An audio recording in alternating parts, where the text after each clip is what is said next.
This is Sherman Trey White from Podcast Media. I'm here looking for Bandit Incorporated. Patch him in.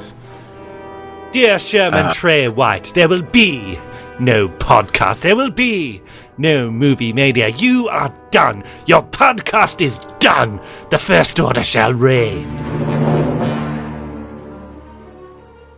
Alright, I'll hold. Hello? Is he there? You can hear me, yes? He should be able to hear you. Looking for Bandit Incorporated, short guy, white, hates women. Yes, I can hear you. Can you hear me? As you are finished. You are... Hello? Hello? Look, I'm just trying to send a message, trying to let them know that we have a Last Jedi podcast to record, but if not, I can just go. Yeah, Bandit, I think Trey's fucking with you. We are tonight's entertainment. You will never find a more wretched hive of scum and villainy. Excellent! Welcome, everybody, to the Movie Media Podcast, episode 81. I'm Sherman Trey White of Podcast Media, joined again by Bandit and Trillbee. Hello, everybody. How are we doing today? Yeah, we're doing good. It's good to all be together again. Yes, yeah. Just like old times. Yes. Oh, God. How was your guys' week? This is how this usually starts. I ask how your week was. Well, Bandit, you want to go first? Okay, yeah. Yeah, my week was good. My week, of course, here in Australia, the movie came out, I think it was Thursday. It came out like midnight on the Wednesday, but I saw it on the Thursday. Then I saw it again on the weekend with all my friends, and I was the only one who bothered to show up in costume. Even though I went to the costume, I went to the costume shop and all of the good costumes were gone. So I was like, "That's okay. I'll just grab my nephew's broken lightsaber that doesn't actually light up when you press the button, and I'll just wear like a dressing gown." And there we go, done. So I ran into the movie theater and I like lightsabered my way across the foyer, and everybody was laughing except my friends. They were all really embarrassed, but I didn't care. I didn't care. Wow, that's so sad. Wow, God, are you okay? Do you need a hug? Well, I'll tell you something. When you show up in costume with all your friends and they're all in costume, everyone's like, "Yeah." When you show up alone and you're the only one in costume, very different reaction. Oh yeah, everyone like, thinks you're. Look at that sad loser over there. Someone doesn't have friends. Yeah. That reminds me of, okay, so quick sidetrack before we get to Trillbee's day or week. This video came out from one of the AMC theaters, which is in the theater chain here in the States, of like people waited in line for hours because AMC doesn't have reserved seating. And so everyone got into their screening, and then the movie started and there was no working sound. And so these group of people like all got up and started like rioting in the lobby of this AMC theater to demand that they restart the movie. Yeah, and it just, I don't know if you guys seen this? Have you guys seen this video? No, but like these guys are super like aggressive and angry. I've not seen the video, but I've heard the story. Like there was no sound for a full 20 minutes. Yeah, the police were called. Oh yeah, that was the whole thing. I've not seen the video though. I feel sorry for the staff though. Yeah, so well, I think the manager stepped out. Huh? Go ahead. See, when you say Star Wars fans riot, I can just imagine a lot of nerds like complaining in very nasally voices. But this was like a riot. Well, people weren't burning things, obviously, but there was like people were getting up in everyone's faces. There was a lot of aggression, and it wasn't like a bunch of nerds in costumes. It was really just looked like a bunch of normal people that waited probably for like an hour and a half to watch the movie. Oh, I still want to see that video. Do they like kick the popcorn machine over and go?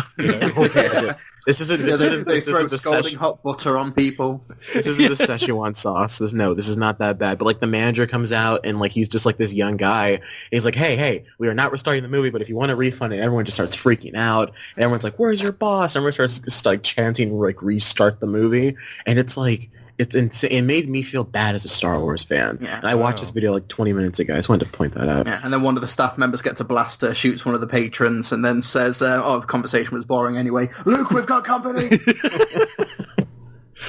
Could be an interesting precedent if whenever you see a bad movie, you just riot in the cinema. That could really change the way movies are made in future. You mean that cops have to be there at like a concert? Like security just has to always be around just in case something bad happens? Oh, gosh. Well, truly, All right, how was your week? Yeah, how was your week, Philly? No, it was good. I saw the Last Jedi on Thursday night. Went with about 10 Really, you friends. saw Last Jedi? I wouldn't have figured that out. Me and like all 3 billion people in the world went to see it as well. It was me and like 10 friends got the entire back row of a theater, and we watched it. And I'll elaborate more on their reactions, but some of them, it was all across the gamut, all of my friends' reactions. But with this past week, it's been good, been busy. Me and my partner just sorted out moving to a house. We're moving out of this flat into a house. That's going to be happening over the next week, hopefully being there. You didn't tell me we were Christmas. moving, Trillbee. You didn't tell me we were moving. Surprise! I wanted you to know on the podcast. That's the second gay joke me and Trillbee have done in like the last 3 episodes. I think the audience started to catch the on. audience won't know this at time of recording, though, will they, Trey?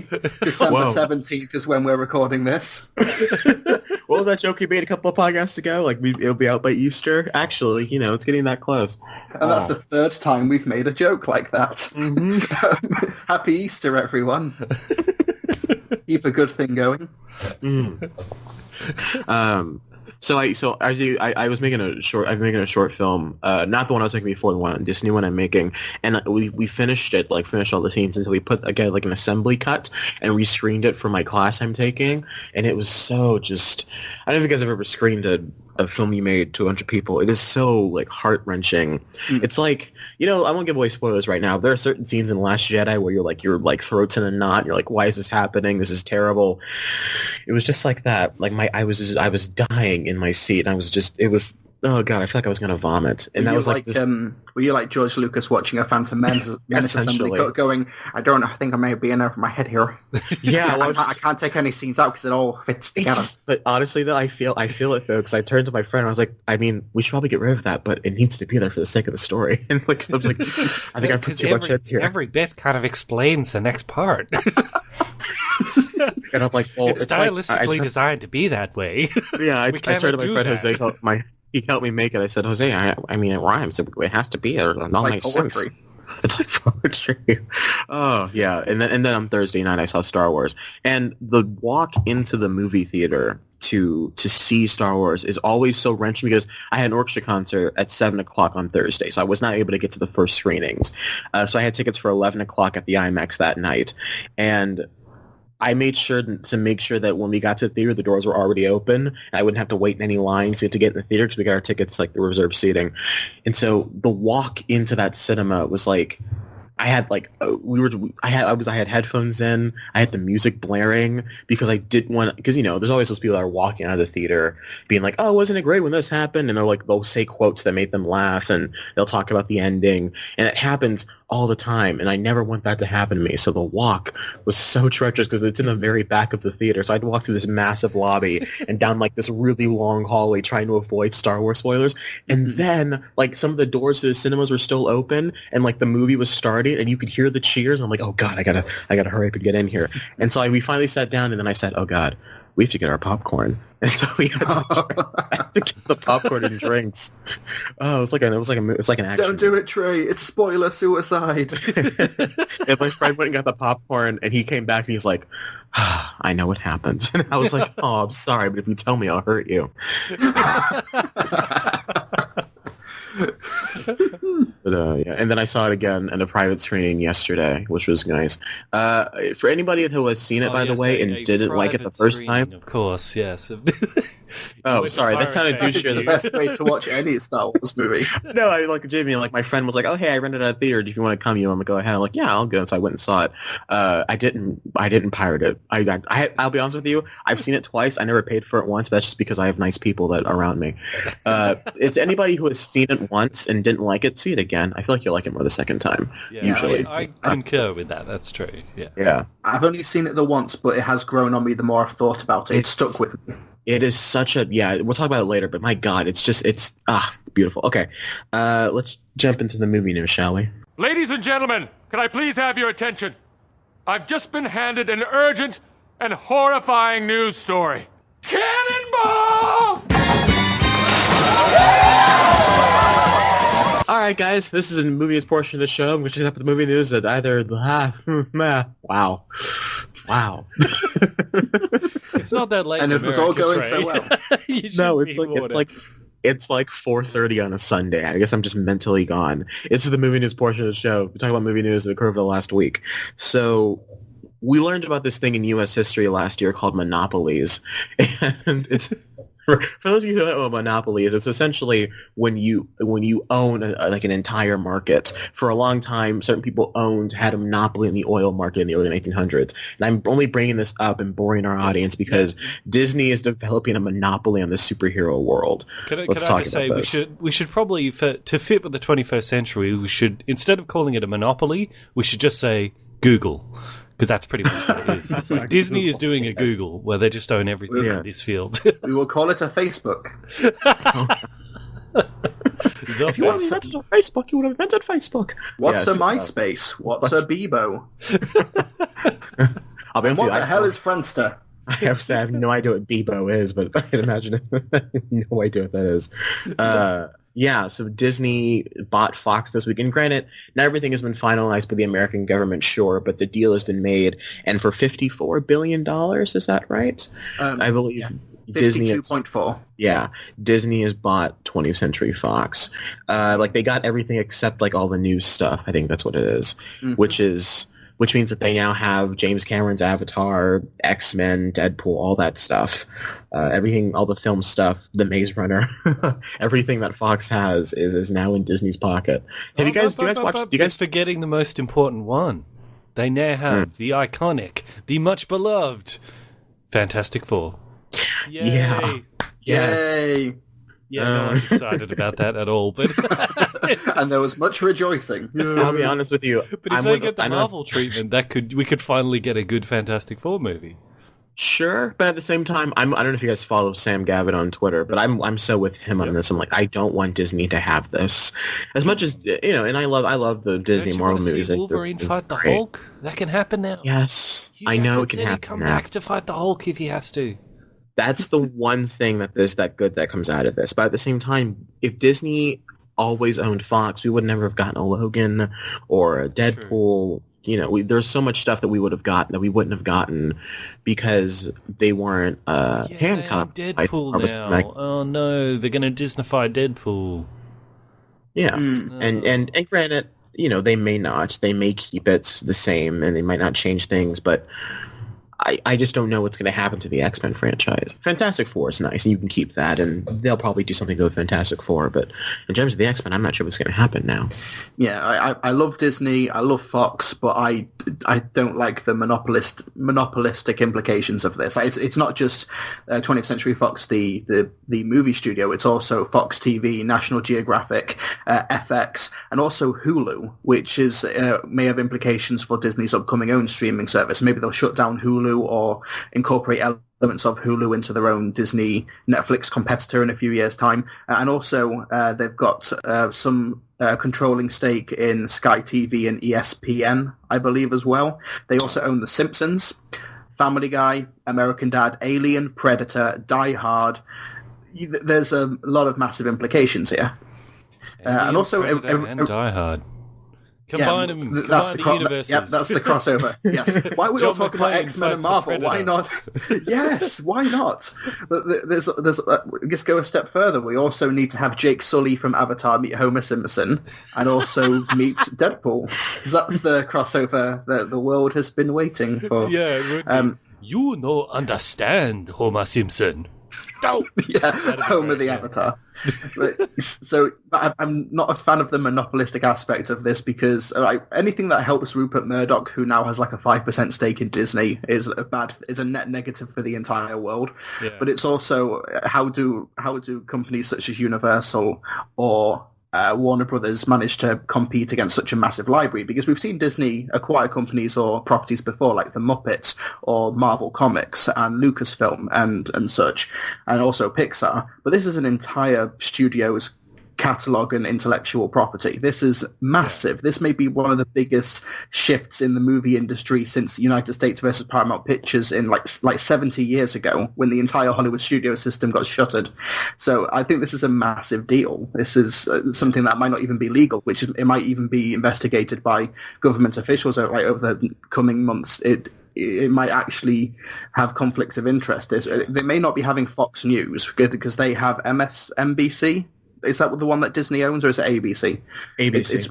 Yeah, ABC. So they can't have ABC News. Disney owns Matt Lauer. So yeah, they can't have two.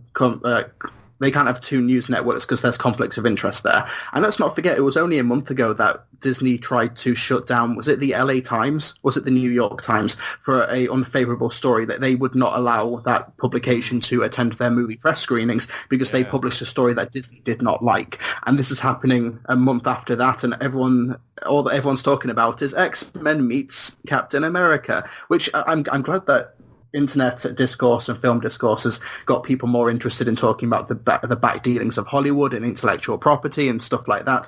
But if that's the only thing people are bothered about, and not talking about the original negatives of Star Wars Episode 4 and New Hope, which 20th Century Fox do own, I was about to say, that's the important thing. We now have the original copy of New Hope, and Disney's not good. They're not going to do anything with it. I know they're not.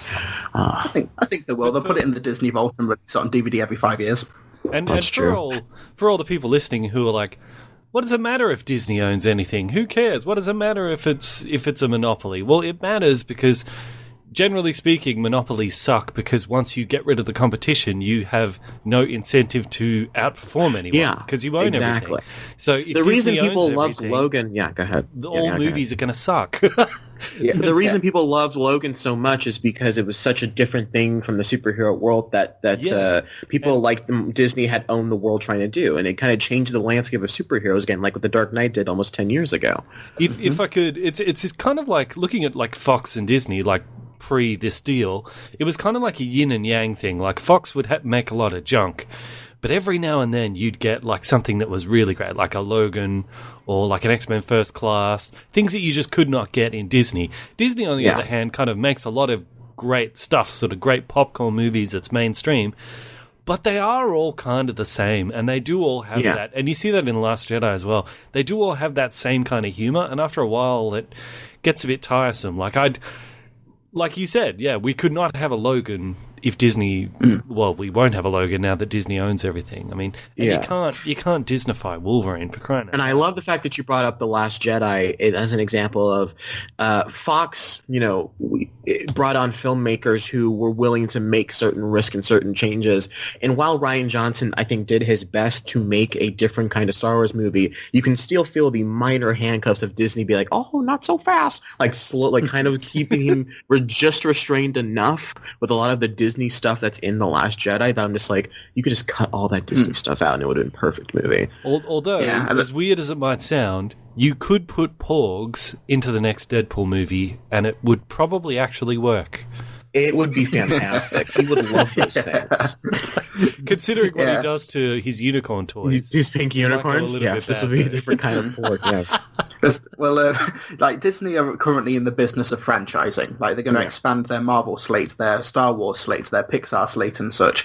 But with one thing I've loved about Fox over the past couple of years has been their more original films. Like they're not necessarily like original into like maybe they're based off a book or they're a reboot of something, but they felt really fresh. Like would Disney make a Planet of the Apes trilogy like we've recently had? Would they make The Martian? Like it's those type of like really fresh type of films. Disney don't really make those. Like there's the Orient Express. Like where is Disney's equivalent of The Martian? Like what, Tomorrowland? Yeah, that went well. You know what, Trillbee? You're absolutely right. Like while Disney is making movies, Fox is also now making movies, and their movies are coming out at the same time. But with it all under Disney, they can't just, unless they keep their same production team. But I feel like since it's all going to Disney, are they going to be able to pump out the same amount of movies that were coming out with Disney and Fox being separate studios? Because they were one of the big five, weren't they? One of the big six studios. They were. And now they're together, which is like what? Let me try to do that math. 40% of the big market? I don't know. 90% of all media in America is made by 6 companies. And if this merger goes through, that's 5 companies. That's insane. Yeah. I the implications of this are very huge. And while there was lots of conversations to be had about X-Men joining the MCU or Fantastic Four in Phase 4 or whatever, I think if we allow the discourse to only talk about those topics, we are missing a much bigger picture. Yes. that's like, have the fun talks, but there's also the fact that many jobs are probably going to be lost in this merger as well, because you're going to have to cut some of the fat from 20th Century Fox that won't be needed at Disney anymore. So this is a biblically large deal. I feel like we're like the parents at Christmas. They're like, everyone's like really excited to like open up their gifts. We're like, no, one at a time, oldest to young, or youngest. I feel like to Donald oldest. Duck trying to like make things calm with Huey, Dewey, and Louie opening their presents. Yeah, we're like ruining everybody's fun. That's an obscure poll there, Trillbee. I actually watched like Mickey's Once Upon a Christmas the other day. That's why I feel like Disney's Christmas Carol was on TV like yesterday, and I watched it yesterday morning. It's a good movie. So, but what though can we as fans actually do? Should we like should we support like more independent films? Like, what can we do to like? I think we should fight always the empire support that is Disney and well, I think and bring in more competition in films, because that's ultimately good for us. It's good for the audience. Yeah.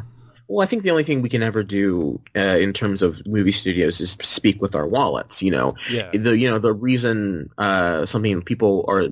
Something like Logan, it got to exist is because Deadpool showed that you can make a successful R-rated movie because it made more than almost all, if not all, the X-Men movies.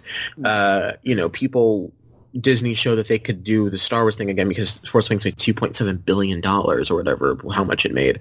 Like, it made a lot of money and so other stuff that doesn't make money, like Justice League, they have to go back and rethink their entire strategy because people aren't seeing it.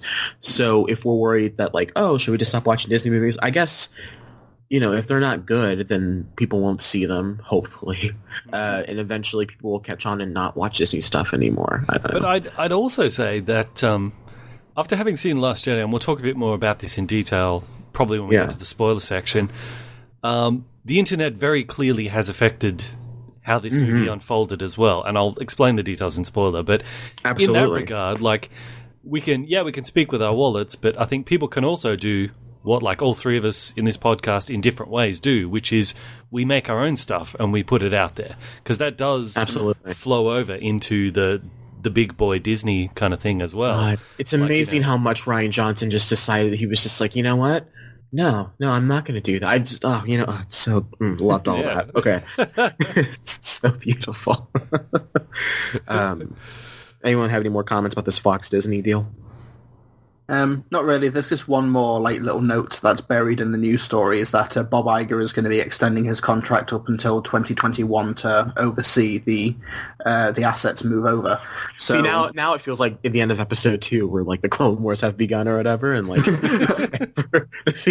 hear the Imperial March start playing, and it's like Darth Sidious is like now taking over the politics. I don't know. Well, we'll be okay. I think we'll be fine. Incredibles 2 is still coming out, so that's all I have to stress of. Incredibles 2 and Infinity War come everything out. is better. Yeah, like Incredibles 2 and Infinity War come out within like a month of each other, and I'm just going to be a happy boy. And in between that is the Han Solo movie, and so I'll have something to watch until that happens. Incredibles 2, wow, that's been a long time coming, hasn't it? Yes, it'll be 14 years in June when it comes to the movie. It's been that long. Yes, wow. I remember going to see it as being a little tiny boy. I remember. You were Jack's age then, weren't you, Trey? I was 4, so no, truly, I was not Jack's age. That movie holds up too. It really does. Oh, it is. Yeah. I recommend everyone listen to the soundtrack from that movie, like especially, I think it's called Kronos Revealed, which I talked about before on the show, when Mr. Incredible finds out that all the supers are being killed off. It's a fantastic score by Michael Giacchino. Well, that theme is just awesome jazz music, isn't it? Yeah. It's like high-octane jazz that you could play at a dance club. Yeah, it's like they go into the casino playing. Oh, spoilers. Excuse me. Okay, then they go into the Star Wars cantina, and instead of the da da da da da da da, they're playing the Incredibles theme.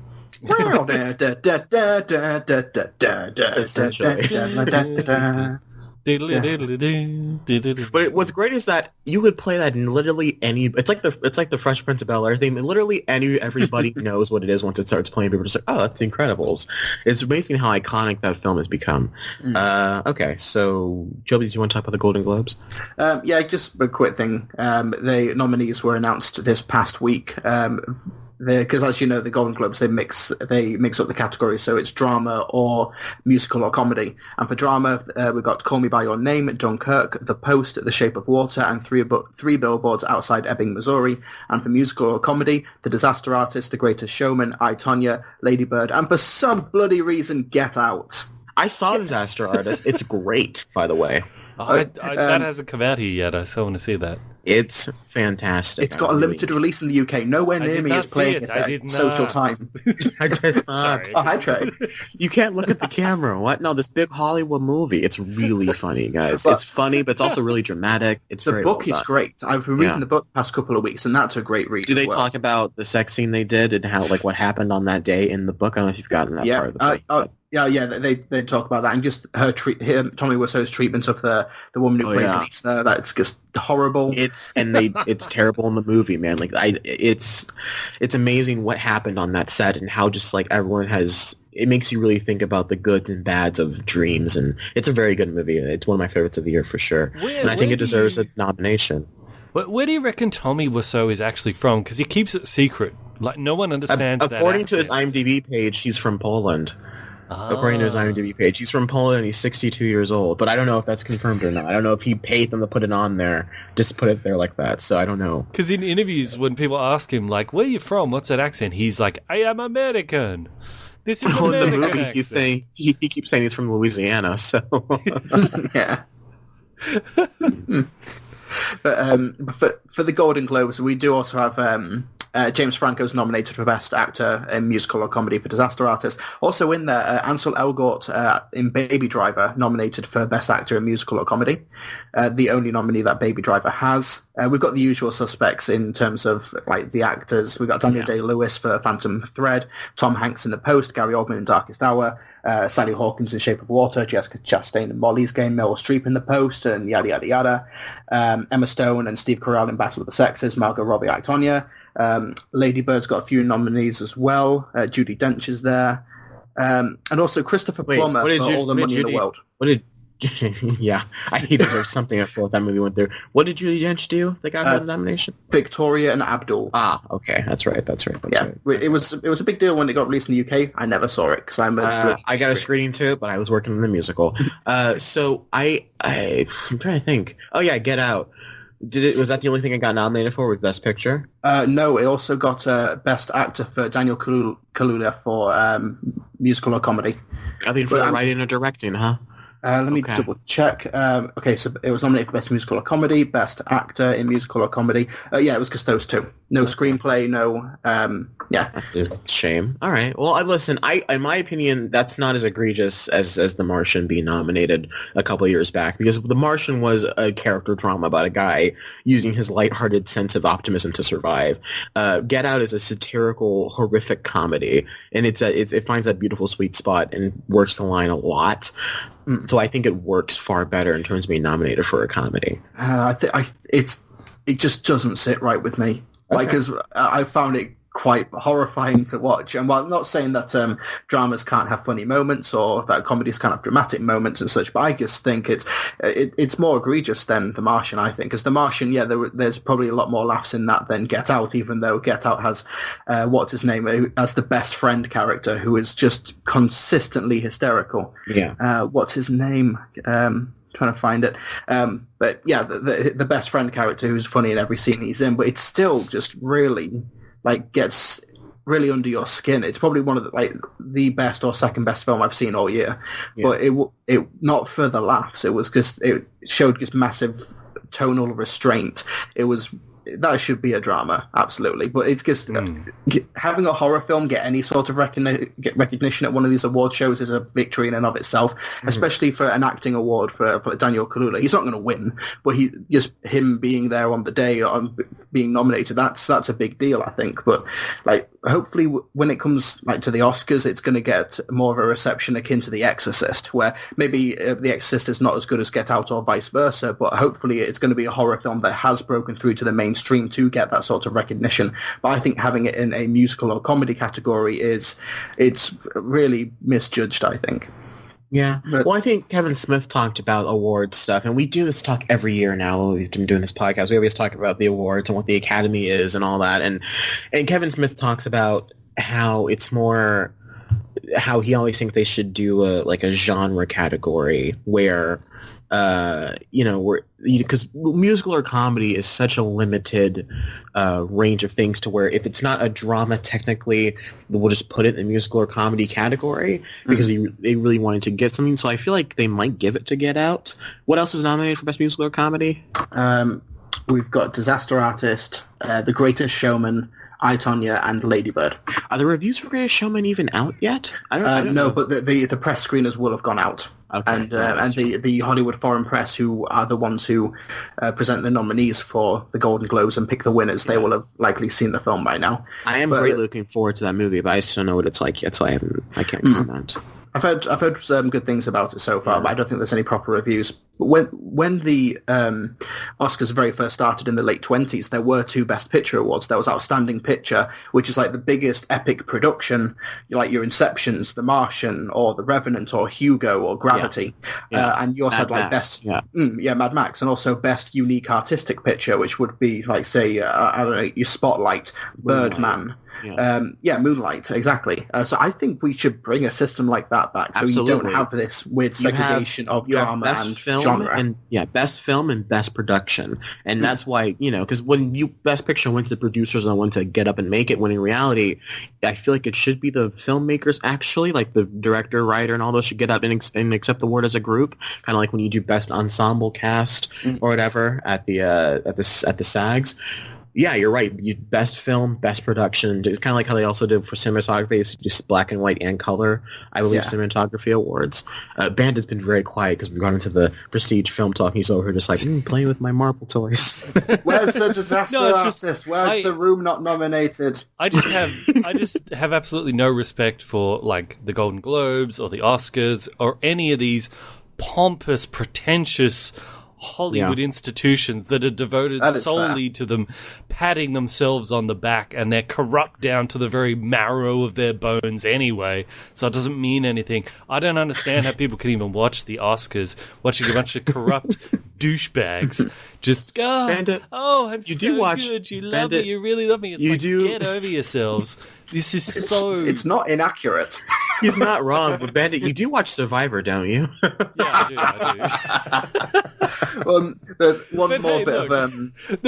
It's at least that's different because that's a little bit like a sport. So if people are like, "Hey, I played a great game," it's like, "Yeah, you did," But it's like if we did a podcast and we just devoted it entirely to giving ourselves awards for things. Like people would be don't we do a best and worst of the year? Like we do.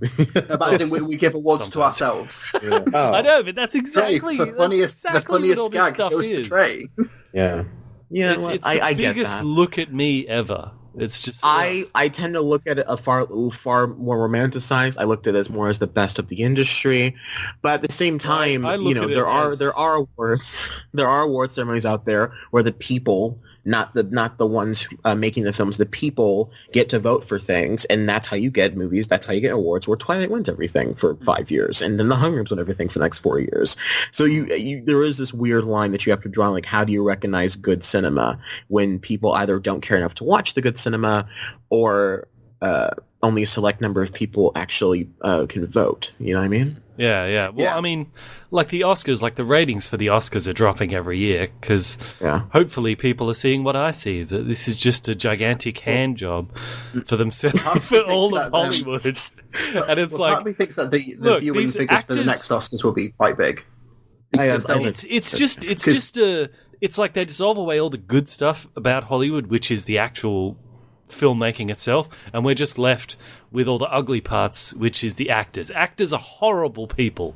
They're horrible, disgusting, depraved, broken all right, so people. If any actors, just disgusting, and I just want if any actors listen are listening to this podcast, they are. I don't think you're terrible. They're horrible people, but they need to be in order to be good actors because they have to draw on those experiences. That's why you get like the Robert Downey Juniors who've have been through all this stuff, but they can draw on that in their acting. It's amazing how he manages to find something every time we have him on the show, just to say something that we can never guess or picture what he's gonna say. So we usually get to oh god. All right, let me just have it. I'm just saying that I love movies, but I hate the whole Hollywood culture, and the Golden Globes and all this is really only about the Hollywood culture. I think it's because of that culture there will be a lot of eyes on the Oscars next year after the whole Weinstein fiasco, because he was also like the most thanked person next to God at Academy Award acceptance speeches. Yeah. And also there will be will there be another Moonlight La La Land debacle like there was last year? People will be watching out in the same way people watch Formula One. Will there be a crash? I think that is going to be why there'll be a lot of people watching the Oscars next year. Like, are they going to be able to get out of this ugly PR hole that they've had over the past year? But one final awards note thing. Sorry, Bandit. But there's one more thing before I forget. For the Screen Actors Guild, which is the acting awards which are chosen by actors for actors, we have we've got Baby Driver for outstanding performance by a stunt ensemble, which I think is awesome.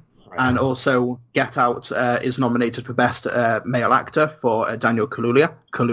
Yeah, he deserves it. Yeah, and also outstanding performance by a cast in a motion picture, along with The Big Sick is also nominated for Best Ensemble Cast and Best Outstanding Female Actor in a Supporting Role for Holly Hunter, unless I'm missing them. So yeah, I guess like seeing films like say Get Out or The Big Sick be nominated, and also Baby Driver in these more niche, more specialized ceremonies. I think that's where you'll find a lot more credibility than say the Golden Globes, which are a big pompous ceremony put together by the press for ratings in a way. So Bandit, continue the rant.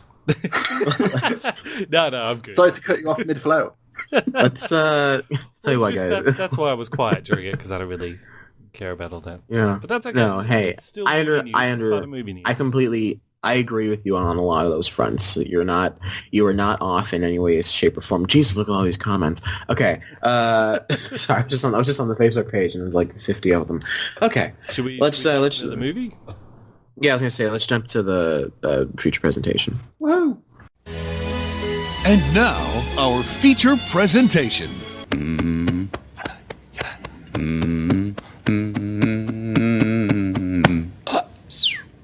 Okay, folks, welcome to the feature presentation portion of the podcast where we talk about the small independent film that got released this past week by the tiny independent startup known as Walt Disney and Lucasfilm. Is that the Empire I hear approaching from stage left?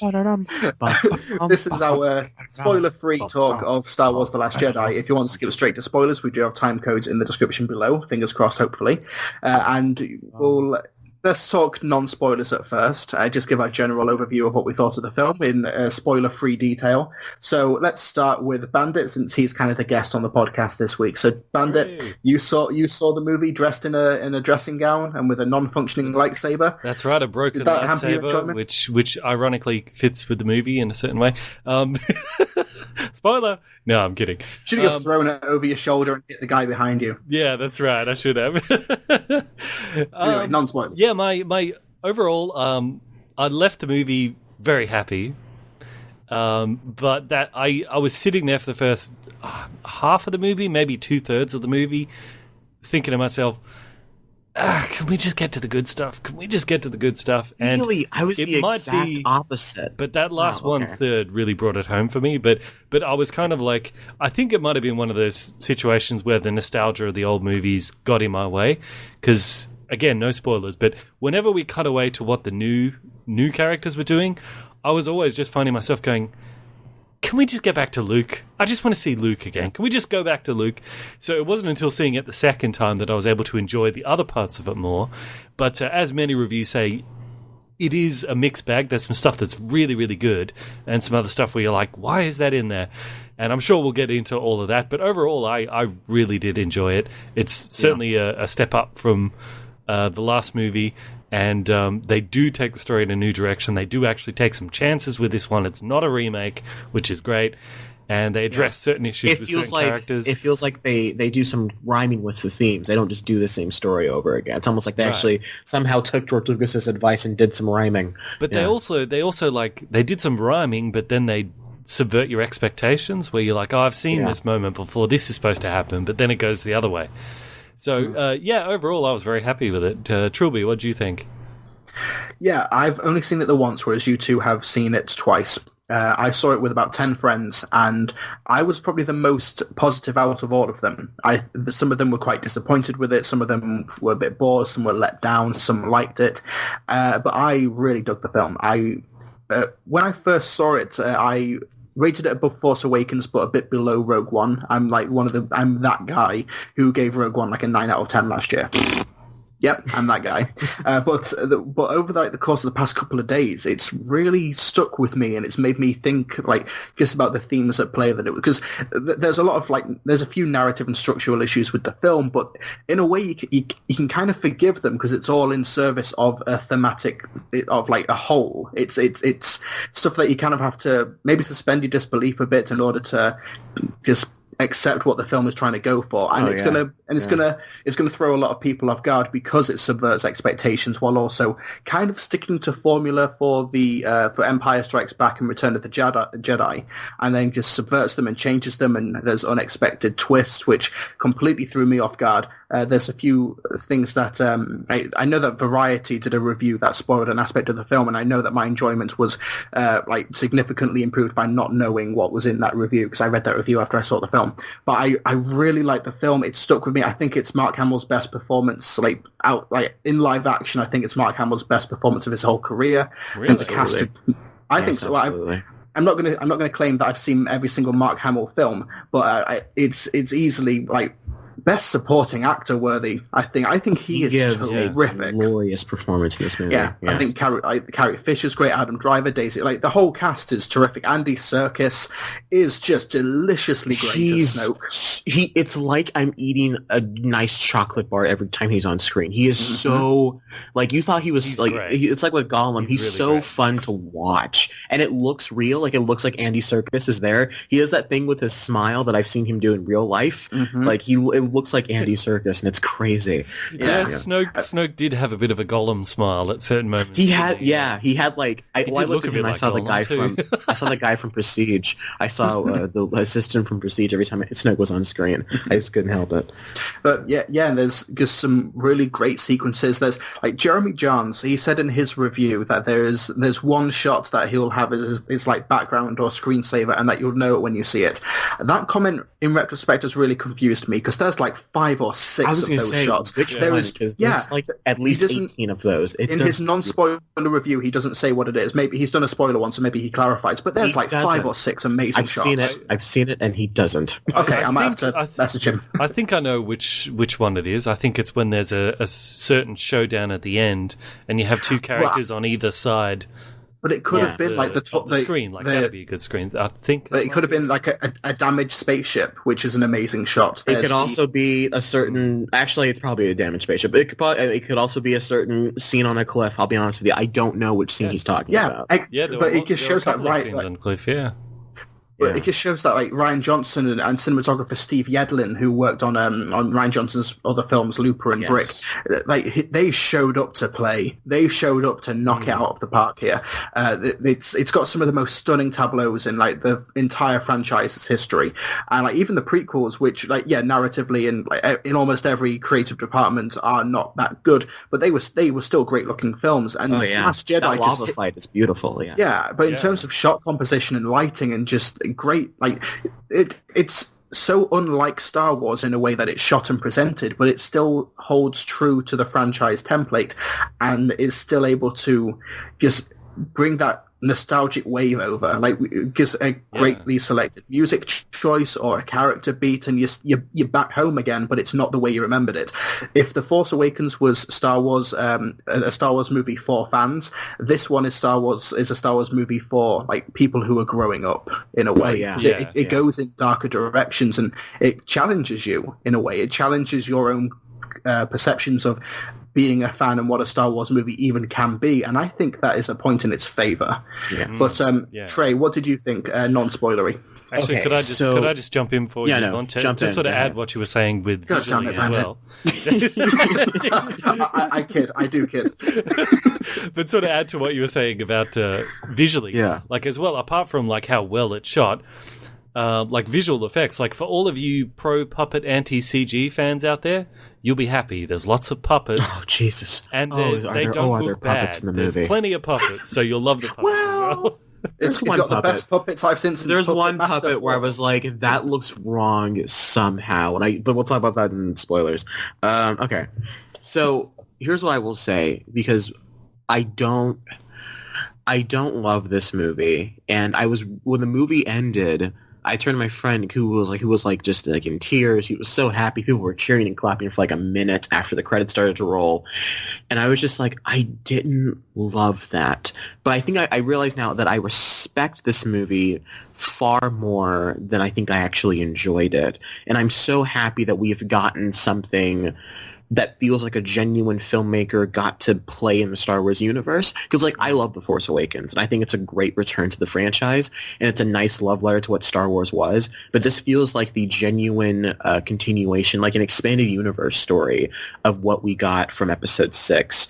And this movie does not care about Star Wars fans at all. And I love that. I love that Rian Johnson just said, no, we don't care what kind of theories you have. We don't care what you think you know about the Star Wars universe, what you think you're the expert in. We are here to do what Star Wars is, and that is tell a cinematic story. We are here to tell you a movie, and you're going to watch a movie that has genuine stakes and characters.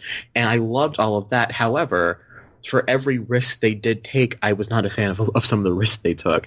It's like for every 4 things they did, there was one thing where I was like, no. It was like they did 3 great things, and then they did nothing where I was like, no, I'm not sure how I feel about that. So in retrospect, I think I liked like 75% of the movie. Henceforth, it got a 7.5 out of 10, and people did not like that. People were not a fan of that. Especially, like, I got to school the next day and, like, did you like it? I was like, yeah, I did. People were like, did you love it? I was like, no. But at the same time, it is growing on me in that I want to see more movies like this from Star Wars. I want to see movies like this from Disney in general. I need to see more of a movie that is more like this. This feels like almost like when I saw Winter Soldier, I was like, I didn't love that, but it felt different enough that I can respect what we just got. Yeah. And like Trillbee said, it is... That's a good comparison. It kind of was like the Winter Soldier of Star Wars in a way, wasn't it? Yeah, it's gorgeous, and it's just, I mean, I know you're talking about how awards don't mean anything, but come on, guys. Like I watching it a second time, the editing in this movie is like masterclass. I'm not just talking about the match cuts where it goes from one thing to the next, just the way it'll cut away to things, and the montages, and then the cinematography is gorgeous, shot on film. It was so, Chili knows what that means. It was so just glorious to look at, and I could take like 18 different shots from this movie and put them on my wall, and I might make them my new background. It's like this in Blade Runner from those beautiful films I've seen this year. It's like they knew Deakins was coming out with something, and they're like, all right, we got to try to match Deakins. It was gorgeous. The music I thought was fantastic. While there wasn't a lot of new themes, what little new themes they did have, I wasn't necessarily a fan of. The way they kind of compiled all of the classic Star Wars music into this, and at first I was getting annoyed because they kept using the Force theme so much, but I realized why they use it so much. It's because the Force theme really does symbolize what this movie is about, and that is about like almost like rebirth in a sense. It's called The Last Jedi because this movie is really about essentially redefining what we all think Star Wars is. And I tweeted out, I was like, where's this movie going to go from here? I think it's because Rian Johnson really wanted to say, you know what?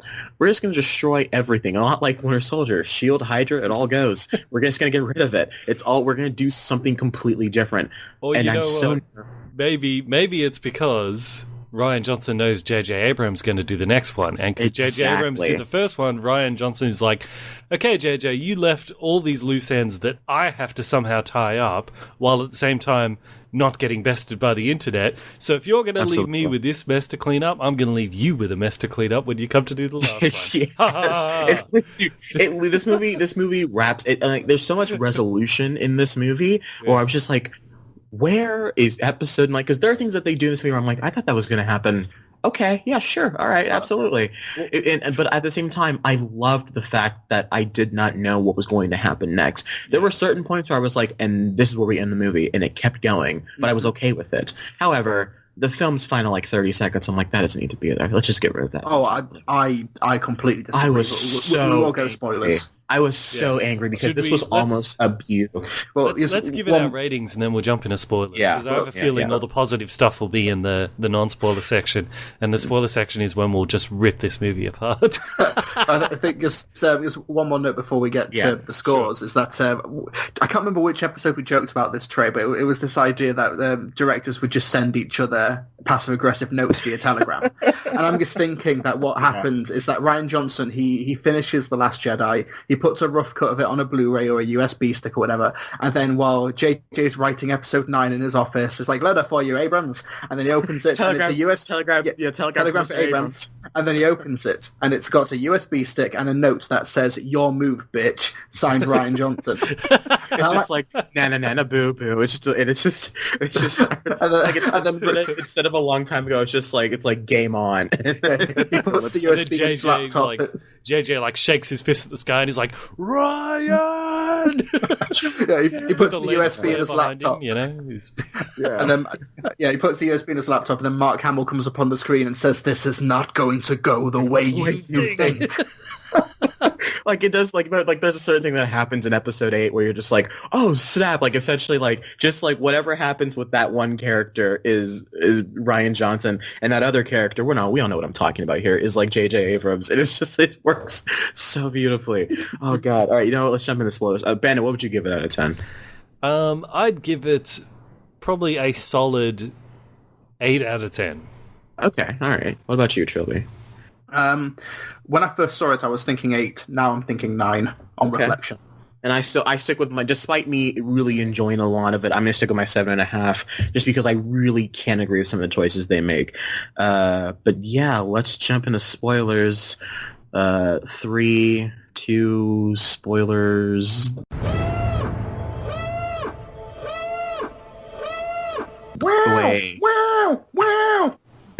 Admiral Akbar dies. Oh no! All right, so that hurt me. That okay. one. So let's talk about. He dies off screen. He doesn't even get a little space funeral where they put his body in a capsule or something. So I'm loving literally everything this movie's doing so far. Hey, we're not glossing over Akbar's death. And then they kill Akbar, and then I gave it a 7.5 out of 10. I'm loving everything, right? I'm just sitting here like just engrossing, like I'm like thinking to myself, like Rian Johnson is doing this, because I think at this point in time, we've already gotten this scene where Luke gets Rey's lightsaber and throws it over the ledge, and I applauded so loudly. I was like, beautiful. That's exactly what needed to happen. And like this movie's continuing to go. Kylo Ren's attacking the ship. He doesn't shoot Leia, and then the TIE fighter shoot Leia, but he wasn't strong enough to do it. I'm like, wow, that's a really awesome and bold character choice.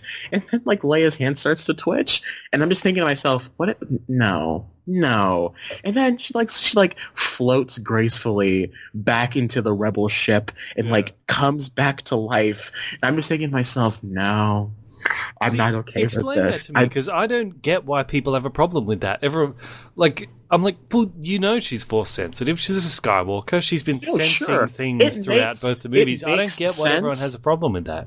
It makes sense. It's just really stupid. It's like when you watch Interstellar and they talk about the fifth dimensional beings that made a wormhole and planted it so that past humans can find it. They explain it fine, and it makes sense in the terms of the universe you've established. It's just really dumb, and it just takes away whatever any kind of stakes that I think anyone with a force can have. Because it's almost like if Rey were to die in episode 9, I'm like, well, can't she just come back using the Force? And it's almost it's almost universe breaking in that sense, in that you've now established a cure for death, and that really didn't. Well, it's not a cure for death. It's just they can preserve themselves a little bit longer. Okay. I think in terms of the logic of the story and the logistics, I have no issue with it. I just think, considering that the actress who had a near-death experience on screen actually died last December, it's kind of a weird plot point to leave in to kind of play with the audience. Yeah, I just that was my only real issue with that moment. But I think maybe the Force gave her an airtight barrier to protect. It was also Like maybe if like she started like moving her hand and maybe like they notice that she's like still alive and maybe they come and get her there, but she like floats back with her eyes open. The Leia theme starts playing really loudly, and it's almost like Mary Poppins, or like it was really graceful, like she was flying away like Superman, and it just kind of it made me chuckle as well. I await the Photoshop where she has an umbrella in her hand. The memes are gonna love that one. Would you prefer something like she gets sucked out and she's semi-unconscious, but she's like put a bubble around her, and you can see sort of a bubble around her, and they're like, "Oh my god, she's still alive! Quick, go get her!" Maybe like a collection of like space dust, like a collection of like a formula of space dust forms around her, and like maybe I don't know, something like that. The space debris sort of bounces, like from the space debris like bouncing off her. You can see there's a bubble. So or maybe like something more dignified like that. And maybe someone just notices she's alive, because the characters literally turn to the camera and it's like, excuse me? Like, the characters themselves are concerned that this is happening in their universe. And I can't... And no one really comments on the fact that, like, yeah, she's alive after being floating in space and then being shot into space, because so many other characters get shot in the space. Granted, none of them have the Force. But I'm just like, what? It really took me so out of the moment. Yeah. Every time I saw her, now I'm like, so is she, like, never gonna die? Or what's gonna happen here? Well, I suppose also though, like if she doesn't have as much force power as Luke, maybe Luke could only teach her a few basic things. Like I suppose that'd be one of the key things you'd want to teach her, because I mean that's very likely with all the space battles they're in, she could end up in space at some point. Maybe she could have just had a line of like, "Yep, my brother taught me that," or something like that. It didn't detract the movie as much as other things, but it definitely pulled me out like, this is dumb. Even for a movie about space wizards, this is dumb. Yeah, like I said, it didn't affect me at all, but I can understand that it's more like the way it's shot and composed and the music, it's more like a fairy tale moment in what is, in the context of the scene and the scenario, it's very much like an epic space war film at that moment. And then it pivots to become a like fairy tale like tableau. This is my Dark Knight Rises moment of like, that's not how spine works. Like that's not how that's supposed. No, that's not how the Force works. Honestly, though, I thought back to that clip of In Force Awakens. Like that's not all right. Whatever, sure, well, okay. I think on second viewing of this as well, like there were certain things that pulled me out of it. Like the first time I watched, but the second time I watched it, or like even within the context of the movie, I was like, oh, okay, that did make sense. Like first time I watched it. And, like, at the beginning of the movie, there's that Asian girl who has that very dramatic death scene. And I'm sitting there and I'm watching, and I'm going, who the hell is that? I knew there was an Asian chick in the cast. Why is she getting such a dramatic death? And then, of course, it's because linked to the sister later on. But I was still like, okay, that's kind of weird. Even if it didn't link to the first time you watched it, I was like, I think it worked.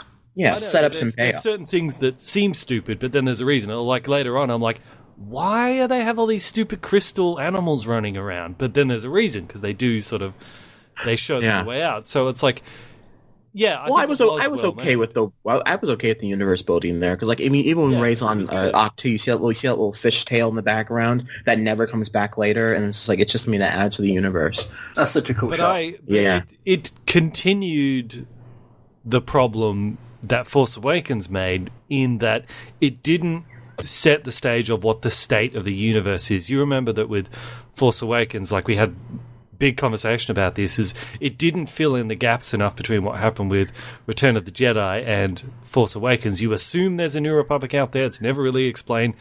With this, they continued that. Like the movie starts, in the opening crawl, it says, First Order has taken over the galaxy. And you're like, how? Why wasn't the first line? Why wasn't the first line of that crawl? Luke Skywalker has been found. By the way, how cool would that have been? That'd have been great. But it's like, how did the First Order? Like they had one base at the end of the movie that exploded. Presumably some smaller bases elsewhere, and they've gone from that to completely overthrowing the government that runs like 90% of the universe. I was like, how the hell did they do that? Especially after the opening crawl stuff.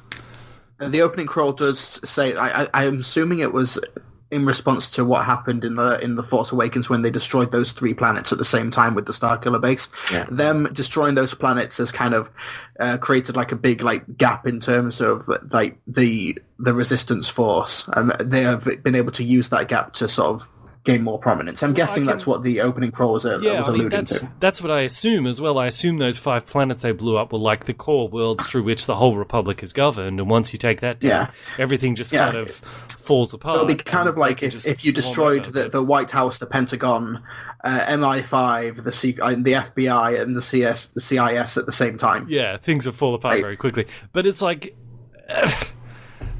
still... There's the New Republic is presumably made up of more than just 5 planets, and there's, apart from Leia, I'm sure there's plenty other people that can rally what's left of the universe and say, these guys just blew up hundreds of millions, billions of people. We have to take them out, and they're vulnerable now. Let's go get them. I'll be completely honest. I think it's because Disney. Happens. I think it's because Disney wants to stay away from the politics. And I really do think that's just a response to. But it's a war. They're still a little iffy about. I actually thought this film was quite political. Well, I thought it was political in some of its theming, but I thought in terms of the whole what about the Republic? I'll be honest, I don't care about the New Republic, and so I just thought, because the movie itself takes takes lots of jabs at the old Republic and how crap that is. What about how crap the New Republic was? We never even saw it. And it couldn't even handle 5 puny planets being blown up. That's kind of the point, isn't it? Is that the old Republic could have survived more than that? It did survive more than that. Yeah, and it was its hubris that was its ultimate destruction, according to Luke Skywalker, which was great, by the way. Yeah, the whole discussion of on how what heroes really are, and there are so many good things this movie does. So I have to ask everybody, why is it that every 15 or so minutes we would cut back to the stupid Finn stuff? All right, for those of you who haven't seen the movie and don't care about spoilers, I respect you. First of all, second of all, as you guys may know, Finn and this main character Rose, who's awful, by the way, Kelly Marie Tran. She's a nice girl, I'm sure, but my gosh, is she awful. Why didn't she just die at the end? I don't know. What, they couldn't even kill a side character of a side character. Kill her. The actress that played her sister was far better than her. Yeah. I was like, why couldn't they cast her as Rose? I guess they wanted the extra points of having a fat chick. Oh, yeah, all right. You got to go through the diversity list to get everything, You know what? You're right. I'm surprised you went with fat chick and not Asian American woman. Well, her sister was Asian American. Her sister, but as a leading role, she's the first Asian American woman to have a lead role in Star Wars. That's true, yeah. And also, I do want to see more Asian Americans involved. So. I'll be honest with you, I don't care. She could be a white chick for all I care. She's still awful. The actress themselves. Awful, but so they're like, oh, the First Order is tracking us through hyperspace. I'm like, okay, that's a new thing that I've never really worried about in Star Wars. Okay, how are they going to solve this? Like, oh, we have to disable their tracker. I'm like, okay, how are we going to do that? We need a code breaker. Okay, I'm like, this feels a little video gamey. And then out of nowhere, let's call Maz Kanata. How? Who cares? How does Poe know her? Doesn't matter. Anyways, Maz Kanata's just like, all right, so now let's go. You have to go find this code breaker on this other planet in the Outer Rim. Right? Wasn't it the planet in the Outer Rim? Or was I thinking about that wrong? And so they have to go all the way to the Outer Rim of the universe, and they have to find this magic code breaker, come all the way back to where they just were. In 6 hours. They specified they'll run out of fuel in 6 hours. All of that has to happen in 6 hours.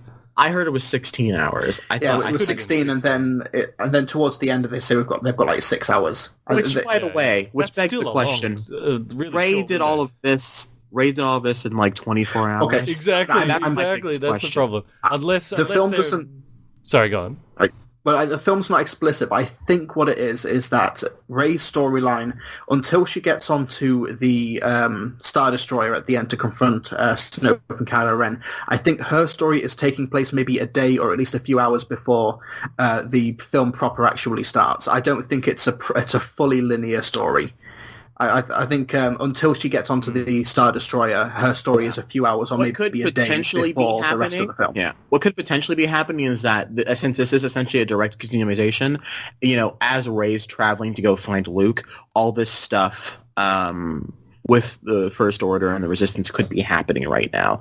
And so by the time she reaches Luke and hands him the lightsaber, we could be entering that side plot. I don't know. Yeah. And plus, the planet had 2 suns, so for all we know, the day cycles could be incredibly short. So we don't know how long 2 days actually is on that planet. Or they could be doing some clever science stuff of the further distance the further distance you travel in space, time actually slows down. It could be like the Sanctum Sanctorum, where it's around, like, oh, they could be jumping. This force-sensitive island and time runs slower or whatever. Like you put in what it should be. But it's like, okay, so they're spending 16 hours trying to keep out of range of these Star Destroyers. So putting aside the fact that they had like 15 First Order ships and they could have just had 5 of them to like light speed ahead just a little bit. And then ahead of them? Oh my god. Turned around so and catch glaring. them, and then you could have Akbar say, it's a trap all over again. But like, instead of that, they could have just had them land on the salty red planet earlier and just have the First Order like, we don't know where they are on the planet, but we're scanning. That way you could pretend like it happened a couple of days or something. Yeah.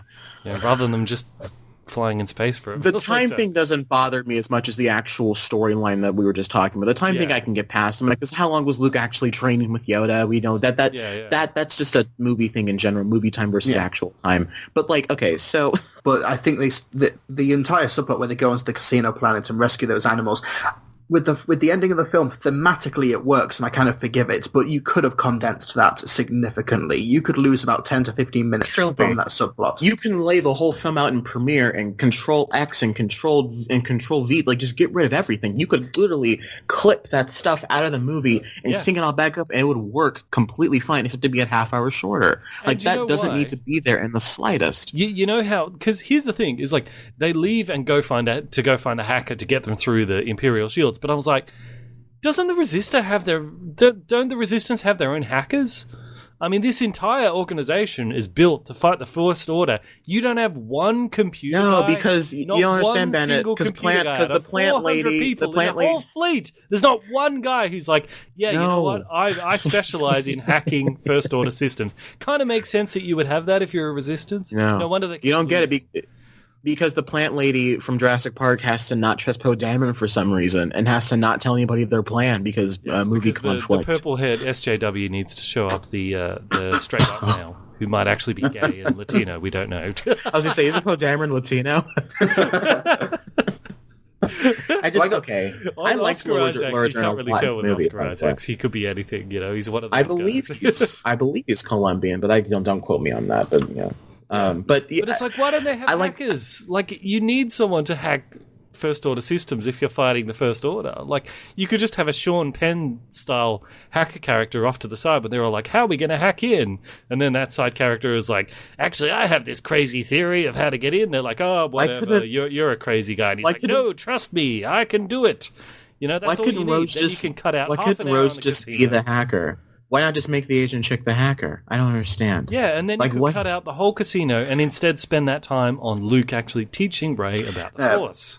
Well, I have a feeling that if they also made Rose the hacker, then the internet would be like, she's a hacker and she's a mechanic. She's such a Mary Sue. Why could she do everything? Well, just make her a hacker, not a mechanic. Yeah, I was just say, just make her someone that works in the computers, and they can make the computers happen to be next to the escape pods, and bada bing, bada boom, you have, you know what I mean? But like, actually, or maybe, yeah. Well, actually, that'd be kind of racist to assume that someone who's Asian is good at hacking computers. So no, we couldn't have that. Just like assuming someone who's Asian can be very good at building things, you know what I mean? Like, you know what I'm saying? Yeah. Because you need to be good at engineering. So, and with the whole thing where they free all those animals, they free all the animals in the casino. They don't free the little kids who are slaves. They leave them. They don't free the animals. They're going to retrack down those animals. They're following them up again, and they're also going to punish those kids who let the animals out. So I was like, they're following the Qui-Gon Jinn tradition of not freeing child slaves, even though they could. No, you don't understand, Bad, because that kid needs to move the mop at the end and save the day. That's right. Wow, what a terrible... That might be the worst Star Wars ending to any movie, like any of the Star Wars movies ever. And like, it's like, great. Who's that kid? It's awful.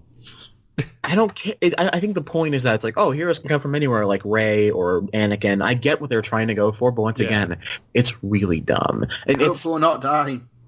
But that's what you. But like, okay, so in my perfect world, you end the movie on Luke's death. You end it there. You could have ended the movie there, and it would have worked just fine. You know, like you could, if you want to have the scene where Rey looks at Kylo one last time and shuts the door, fine. But you should end the movie where Luke fades out and looking at the twin suns, the music's there, and then you just cut to credits. I don't know why you just don't end it there. There are so many different places you could end this movie, and they didn't. I think it's the whole subplot. I think, like I said, it could be really condensed, especially that it's mainly trying to demonstrate, in the Star Wars universe, animal cruelty is bad and the military-industrial complex is complex. But that feels like something that should have its own Star Wars story type spin-off thing dedicated to it, as opposed to just it being sandwiched in there. I kind of admire the themes being in there, but if they're just there as window dressing and not actually going to be discussed in the universe, there's kind of no point, which is why I think you can really condense the story. But I disagree with the subplot kind of not going anywhere, because I still think it's a subversion on, this plan doesn't work, it fails, it backfires, they get kidnapped, which I think is just a terrific, pulling the rug out from under the audience. I think that's really well done. Did we think it was going to work, though? Because, because every other plan like this in Star Wars has worked. But, Phasma's not in the movie yet, and we know she's going to show up because she's in the trailer. So, is it going to work, though? It's do we think it's going to really work? Yeah, it's also the second movie in the trilogy, so we know something bad's going to have to happen. Yeah, but maybe it can work, but they maybe don't escape the Star Destroyer. There's many ways that Phasma can still enter the plot after they've potentially deactivated the tracker. Yeah, and it's also pretty clear that cracker guy is just going to betray them as soon as he needs to. Did Benicio del Toro know he was being filmed, by the way? Did he know he was on camera? Was he? They just followed? Did he just walk on the set, just He walks on the set with a pair of boots around his shoulders. That's just how he woke up. That is just his fashion. I did find the relationship he had with BB-8 oddly compelling. Though I could watch a whole movie of just those two. I'll be honest with you. Yeah. I love evil BB-8. Really? I thought it was. It did nothing for me. I just thought it was funny how that robot was the smartest thing on that Star Destroyer. You know what? You are right. It was that evil BB-8 that somehow was able to get everything, have everything fall apart, and cause the death of thousands of people. BB-8 he took out 20 guards or something. Some coins. And then controls one of those Imperial walkers. Or First Order walkers. That was so stupid. It felt like Return of the Jedi. I hated that so much. Yeah, I think, I agree that Finn taking down Captain Phasma and then them escaping the spaceship, you probably could have lost that whole thing. That whole thing, and the CG was on. Their whole sort of felt like something out of the prequels, man. I'm telling you. Totally, it didn't work either. As BB-8's controlling this walker that's walking awkwardly towards the spaceship, and she's like, "Come get in." It's like, no. Oh no, it's some of the worst writing period ever in Star Wars is in that subplot. What is that thing he said? Let's go, Chrome Dome. I'm rebel scum. Hey, you need a lift. I did like the rebel scum line. I did like that. That was actually a good line. Yeah, I sunk in my seat. It was rebel scum. No, they were so proud of themselves. They're like, "Oh, this is gonna be great." People. I thought they were expecting claps in the theater. People groaned in my cinema. People hated that. That whole thing just took everything. The Finn and the Rose storyline is important because it leads to one of the most awkward kisses in Star Wars history, where Rose kisses Finn and he completely does not kiss her back. So I thought they were going to do a thing where the only main character that died was going to be the black guy, which I was completely fine with, because Finn I would have been fine with him dying then. Finn has nothing else to do except sacrifice himself. I'm like, go ahead and kill Finn. It was a great end to his story, sure. Especially after beating Phasma. And then this chick saves him, and it's like, you think she dies, and then he goes and finds Rey and hugs her. Like, well, I guess the agency doesn't matter anymore. Like, Rose who? But then she's alive. She's alive in the Millennium Falcon. I was like, what? Okay, because I didn't spot her, so maybe I just missed it. But I wasn't sure if she did survive that. It was a whole scene. He puts her body and covers up the wing. That's when we find out that Rey sells the books and everything. Oh, okay. It's all right. I didn't see it. I didn't notice it the first time either. It was on the second time I saw she's still there in the Falcon. I was like, hang on, she's alive? Yeah. I was like, why didn't he kill her? Puts a coat over her, and Rey looks over at it, and that's when Rey meets Poe Dameron, and I'm like, no, Poe's Finn's boy. You leave him alone, Rey. Yes, I probably didn't notice that because as an SJW, I don't see color. So, you're right. It was all just one giant white screen. I couldn't resist. But I actually kind of liked how they acknowledged that. Yeah, Poe and Rey haven't met yet. I did like that line. Like, I'm Rey. Like, I know. Like, I thought that was great. It also helped continue the theme of heroes are just people. There are so many good things in this movie. Once again, I just keep getting bogged down by the things that don't make any sense. But here's the thing. What you will about. Here's the problem with, I think, so both Poe and Finn is their characters. is I still don't feel like I really know them. And I'm sorry to keep going back to the original trilogy, because I know we're supposed to let the past die. We're supposed to kill it if we have to. That's what the movie wants us to do. Forget that the originals ever existed and just kill them. Well, sorry, but no, they're good. But like with Luke, by the end of the first movie, you've got a really good sense of who this kid is. Like, he's a good-hearted farm boy, and he's very loyal to his friends. That carries all the way through. Like, you know who he is. I don't really know who Finn is. I was like, who exactly is he? Okay, so he runs away from the First Order. He's thirsty for Rey, and he kind of does still want to run away from the Resistance, but then in the end he's like, no, I'm rebel scum, but you already settled that in your mind in the last movie anyway, so are we just repeating the same? Like, what is he about, and what is Poe about? Okay, I know he's a pilot, he likes blowing stuff up, and he's very attached to his ball droid. It's like his dog. I thought that was really sweet by the way. And he's like, "Where's my droid?" I thought that was a very sweet moment. I liked that they expanded foes. I thought they expanded. Ship them. Hashtag Storm Pilot. No, I liked that they expanded Poe's character a lot. I liked that he wasn't just Han Solo. But he was this kind of naive. Because at first you're watching the movie and you think the naive character is going to be Rey, because it's the second movie in the trilogy. But in many ways it was Poe, and he paid the price for it. And I love the arc of he has to become the leader, and he has to learn that lesson. And in circumstances that are a little dumb with the whole not telling him the plan and everything, but I do think that it was nice that in the end Leia was able to continue on and teach and show that Leia was a good leader, in that she taught Poe to become a better leader as well. In terms of Finn, I think he's almost a complete character. I liked him more in The Force Awakens. He's just really charismatic. He's really fun to watch. Yeah, I think John Boyega brings a lot more than the page would imply. The Force the screenplay would. I thought as awkward as that. Do you really think so? Yeah. John Boyega, or at that point? Yeah, I don't. I know. Look, a lot of my friends liked him, but I don't think he's charismatic at all. I think he's just a dude. He's just kind of a dude just walking around going, Oh, God. Man, it's a racist. Hey, All right, dude, well, he's not race specific. But, I mean, Trey, he's let's just not kind forget. Trey, you watched the Black Panther trailer, and your favorite thing was the two white guys. That's true. I watched it, but I'm like, ooh, Martin Freeman, ooh, Andy Serkis. Martin Freeman, Andy Serkis. Ooh. He's just a dude, just kind of walking around the galaxy doing stuff. It's like he doesn't have the whole theme he of this doesn't movie, have a purpose. Isn't it? You need a purpose in a movie. Like Rey has a purpose. Like Luke had a purpose. He like definitely Finn got the and most. Poe, none of them have purpose. Like even Han Solo, Leia, they all had a purpose. What's his purpose? I thought in terms of the story, start dating he definitely Rey, got shafted. That's his most. purpose. Yes. What's I thought he got Poe's purpose? shafted To blow stuff up? But Poe had an arc. Poe had a story that I think worked well and connected with Leia. In terms of Finn, I can't do anything for you with Finn. But I thought Poe had a story arc. Yeah, in Force Awakens, Poe is like a deliberately arch character where he's the archetypal hotshot flyboy who's really talented, who just goes into situations and is the hero. And they kind of put that on its head in The Last Jedi, because it's one reason I actually did really like the sacrifice of the bomber, of Rose's sister in the ship. Which, like, even if it was revealed that it wasn't her sister, I would have been fine with that scene, because it kind of cements that this is a person who's struggling to drop these bombs, and then it also it ties into Leia looking at the screen with all the destroyed bombers and the people they've lost in the. Here's a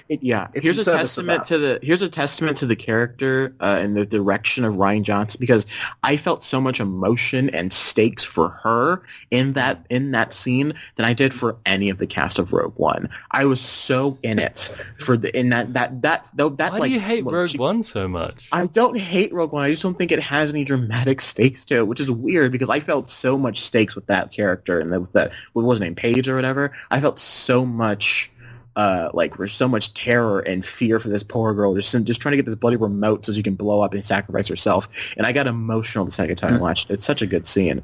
As opposed to Rogue One where it's like, oh no, he died. Well, as for Finn, I would have been fine with him like dying when trying to destroy that Death Star laser on the salt planets, because I think after killing Captain Phasma and rising above the First Order after that, like literally rising above them, there's not much more left for his character to do. So I would have been happy with him dying then. So let's see what happens in Episode 9. But I would have been fine with him as well, because then I would have felt like that was his purpose. Yeah. His purpose was to take down the First Order that stole his life when he was from childhood on. I would have been like, that would. I think it would have been even better if he went into it and it didn't work. I thought that would have been fantastic if like he tried to destroy it and thinking that he could do it by himself, and he was not able to learn the lesson that Poe had to learn, and it ended up killing him. I thought that would have been a great kind of. I would have cried. It would have been fantastic. Oh, well, there you go, Sherman White storyteller. I thought it would have been a really but that would have been okay because this is like the Empire Strikes Back of it, so it's supposed to be tragic. But it's like that's your one Empire. Ro smashes him out the way, and he's like, "I saved your life," and in the background, the door like explodes, and it's like, that's what I'm you saying. just right? killed like, everyone in that base. You really ruined everyone's chances. Had Luke not gone out there, she would have caused the death of Leia and everybody else. It's like, why did you do that? And she's like, it's okay. I read ahead in the script. I know it's going to be all right. It's like, Luke's in the back right now. He told me, don't. It's fine. Yeah, I think this is kind of the opposite of the whole Princess Leia floating thing for me. Like, it works like thematically because it ties in with it. Like, what she say? She says that we don't win by killing what we hate. We do it by saving what we love. Oh, and yeah. I think when she spurted the theme of the movie. Yeah, I hate movies. Very on the nose. Nolan loves that all the time. But logistically, it was like, did you happen to know what was going to happen in the script? Like, I feel like Mr. Plinkett's like, did you read the script? Oh, what's that over there? Is that the script? Is that a script in her spaceship?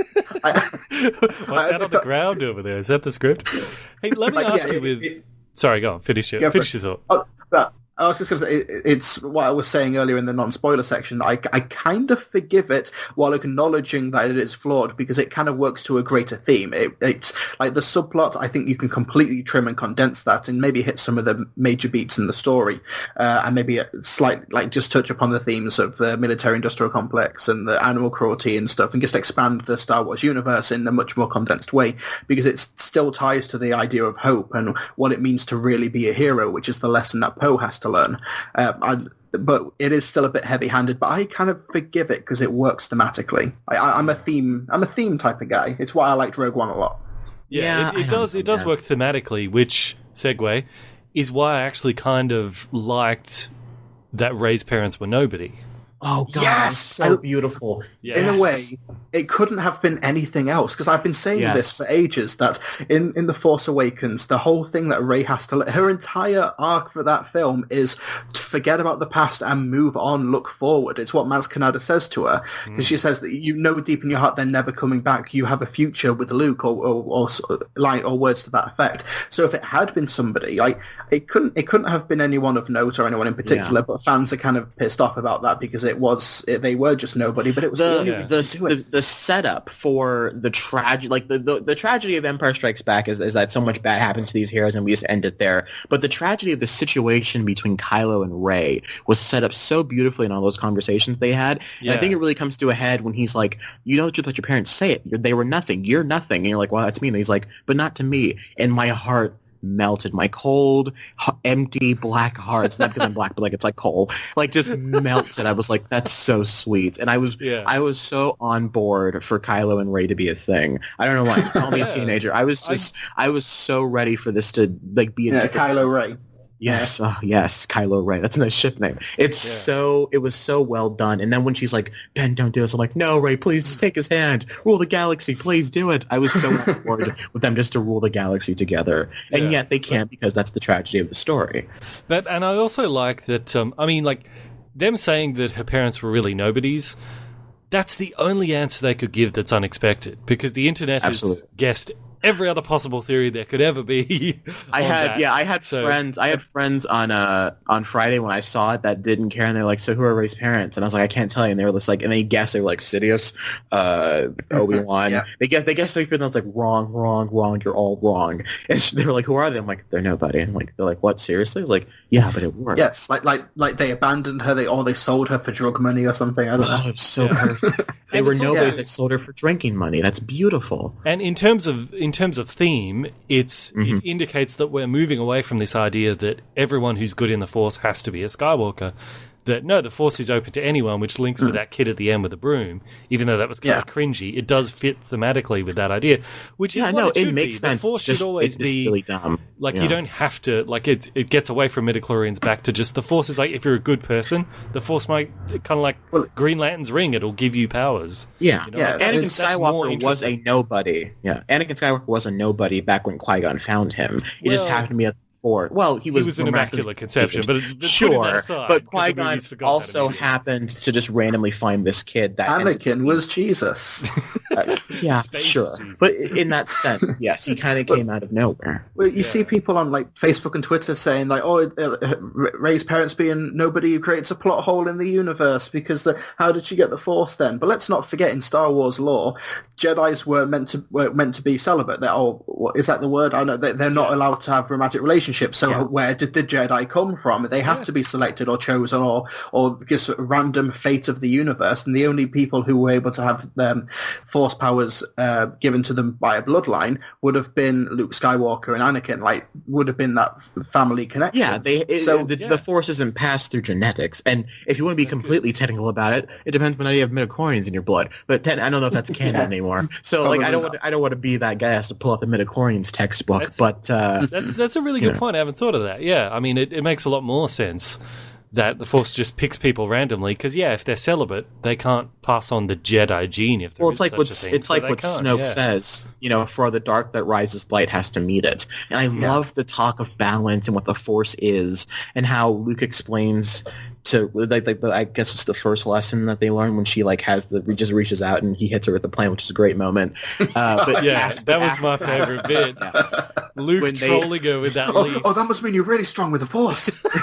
that really does feel like that was Mark Hamill's humor. I wouldn't mind betting that he's the reason that joke is in. Well, it's also very Yoda. Like, if that's something Yoda would have pulled way back in his old training days, I feel like. Oh, we'll talk about Yoda in a second, by the way. But in terms of what they talk about what the Force is, and we get that really cool montage of the plants growing, and we see, this beautiful family of porgs. Oh, this family of porgs ever got washed away by the ocean, and we're seeing, for all this great light, there's this great darkness, and in between, this balance. And it really reminds everybody what the Force actually is. It's not just something that you can do cool things with, but at the same time, sometimes you also have to do cool things, like moving the rocks at the end.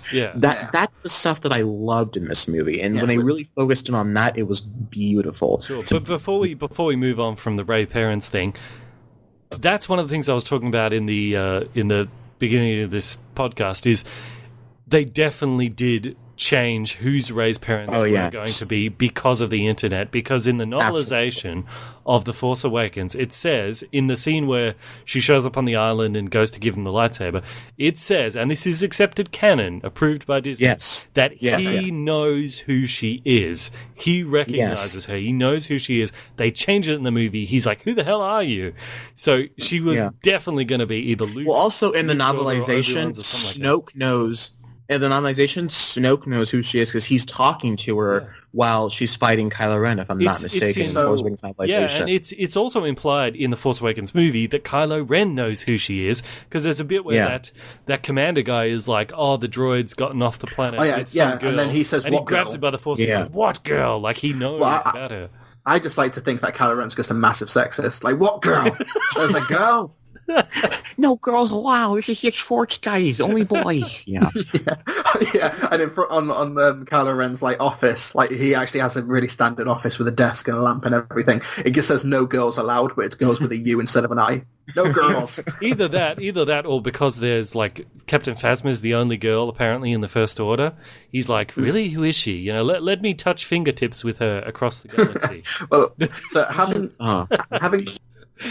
having not read The Force Awakens novelization or read that passage or the ending of the book, is the language broad enough so it could be interpreted that Luke Skywalker knows that she's a Force user as opposed to knowing exactly who she is? Easily, I'm sure you can work your way around it. But well, it also says that when Leia hugs her, she gives her a mother's embrace.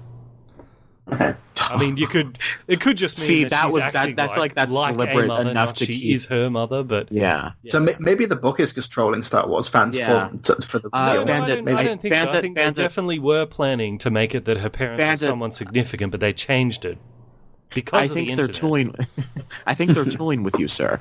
That's a pretty long con for them to pull off. I don't think they really think that far ahead. I also think Rian Johnson didn't want to do what J.J. Abrams wanted to do with this franchise. Because much like, have you guys seen Thor Ragnarok? You've seen Thor Ragnarok, right, Bandit? So in Thor Ragnarok, when Hela goes to Asgard and they walk down the Great Hall and she sees the Infinity Gauntlet, she's like, it's a fake. And she just kind of she flings it out, and I feel like Luke throwing the lightsaber over his shoulder was a how do I say this? it was like a embodiment, as if to say that nothing you thought mattered before actually matters. Yeah.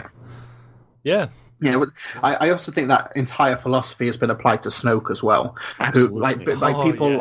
People are actively pissed that Snoke is like now gone from this universe, and they were like, we don't have any information. Where did he come from? Well, who was he? Now all the nerds are care. going to come and say, I don't- well, you have to read the books. No, I love that we don't know anything about this. He was just a guy that was ultimately there just to be. He was just there to be essentially Kylo Ren to Obi-Wan. He was a catalyst for Kylo Ren to go into the dark side. Kylo Ren is your villain of this trilogy. But it doesn't work because it's like, okay, where was he during Palpatine's reign?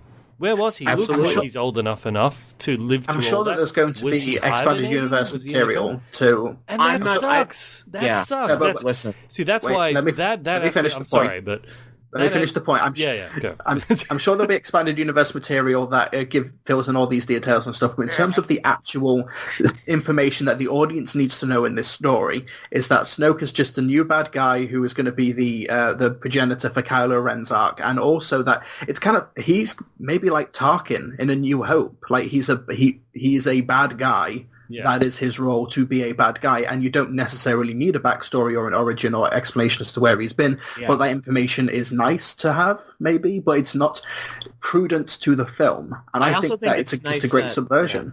I also think it's nice that we have all this build-up with Snoke from the first movie where he's like 50 feet tall, and then we meet him in this movie, and he's not a short guy either. He towers over. And his hand is the size of Rey's face, and he's great. And I also love the fact that he's in like this pimp coat. There's so much build-up. We get these gorgeous shots of his throne room, which maybe has a space Hugh Hefner. With the golden I think it looks great. He looks great, and he's giving this great performance, and he's cackling, and he's so fun to watch. And you think, and the moment Kylo Ren tries to stand up, he like shoots him down with lightning. He hits right in the back of the head with her own lightsaber, which I thought was beautiful. I love how he threw hooks around in the opening of the film. Yeah, that's a fantastic, because I'm so torn on that, because I love the fact that they subverted expectations of killing him, because that was my biggest criticism from Force Awakens. They didn't take any risks, so I love that. But at the same time, I was like, in that scene, like right before they turn the lightsaber and he gets killed, like they built him up so well, and where he explains how I bridged your minds, which surprisingly a lot of reviews missed that. I don't know how they missed that point, but he says, I'm the one who bridged your minds because I knew Kylo Ren's conflicted. I am the author, and you would not be able to. I thought, and you would not be able to resist the temptation to try and turn him to the light side. So he used Kylo to bring Rey to him, and I was like, wow, that's really scheming. That's really better than the Emperor. Really and then he's doing all that stuff where she tries to grab the lightsaber like Luke did, and he just flips it around and whacks her in the head, and I was like, how are you going to beat this guy? And what he's saying with Kylo Ren, he's like, I cannot be betrayed. I was like, oh my god, this guy's amazing. How's it gonna? Oh, well, here's the thing, though. Bandit, I know you may not like that, but they did set that up beautifully when Luke was talking to Rey about hubris and what ended up taking down the Jedi in itself, because they were so powerful and they were so on top of things, and they had no idea that Darksaber was just rising up underneath their feet, and it was just like that. And the way they set things up, and like with Luke's death, about how when Kylo Ren's like, "How are you doing this?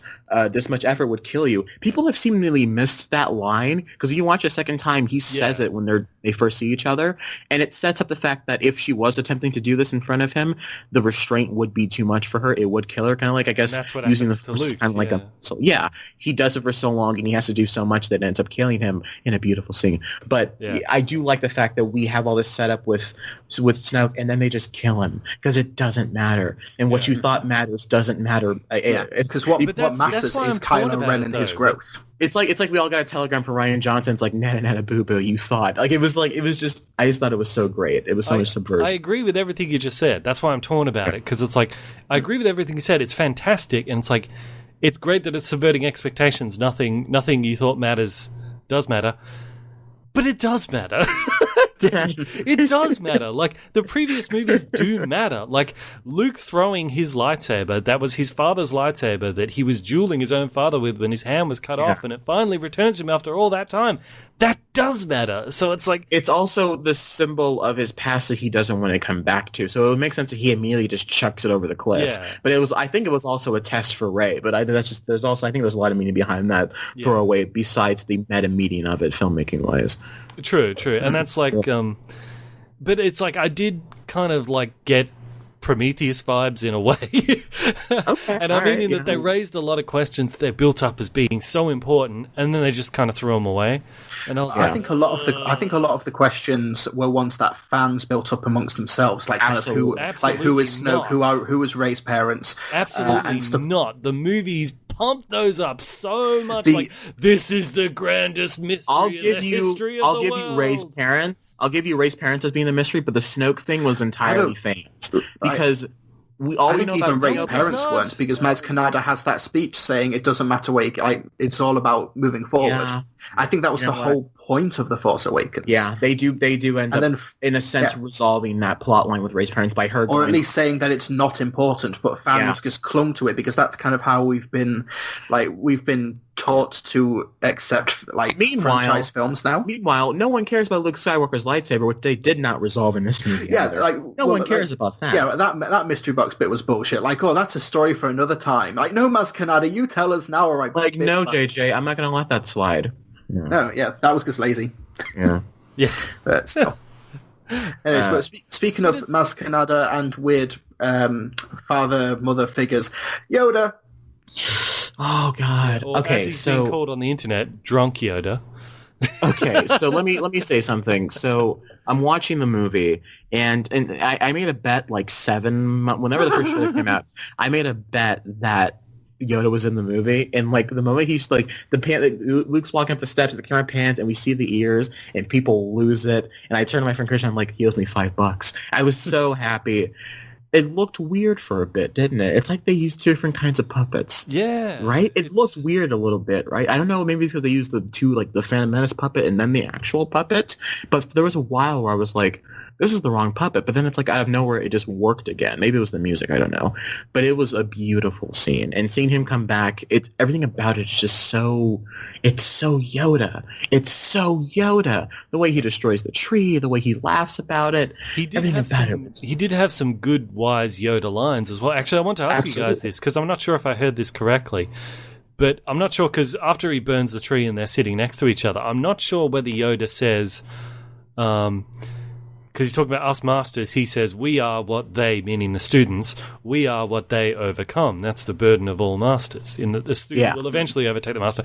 I'm not sure if he said that, or if he said, we are what we overcome.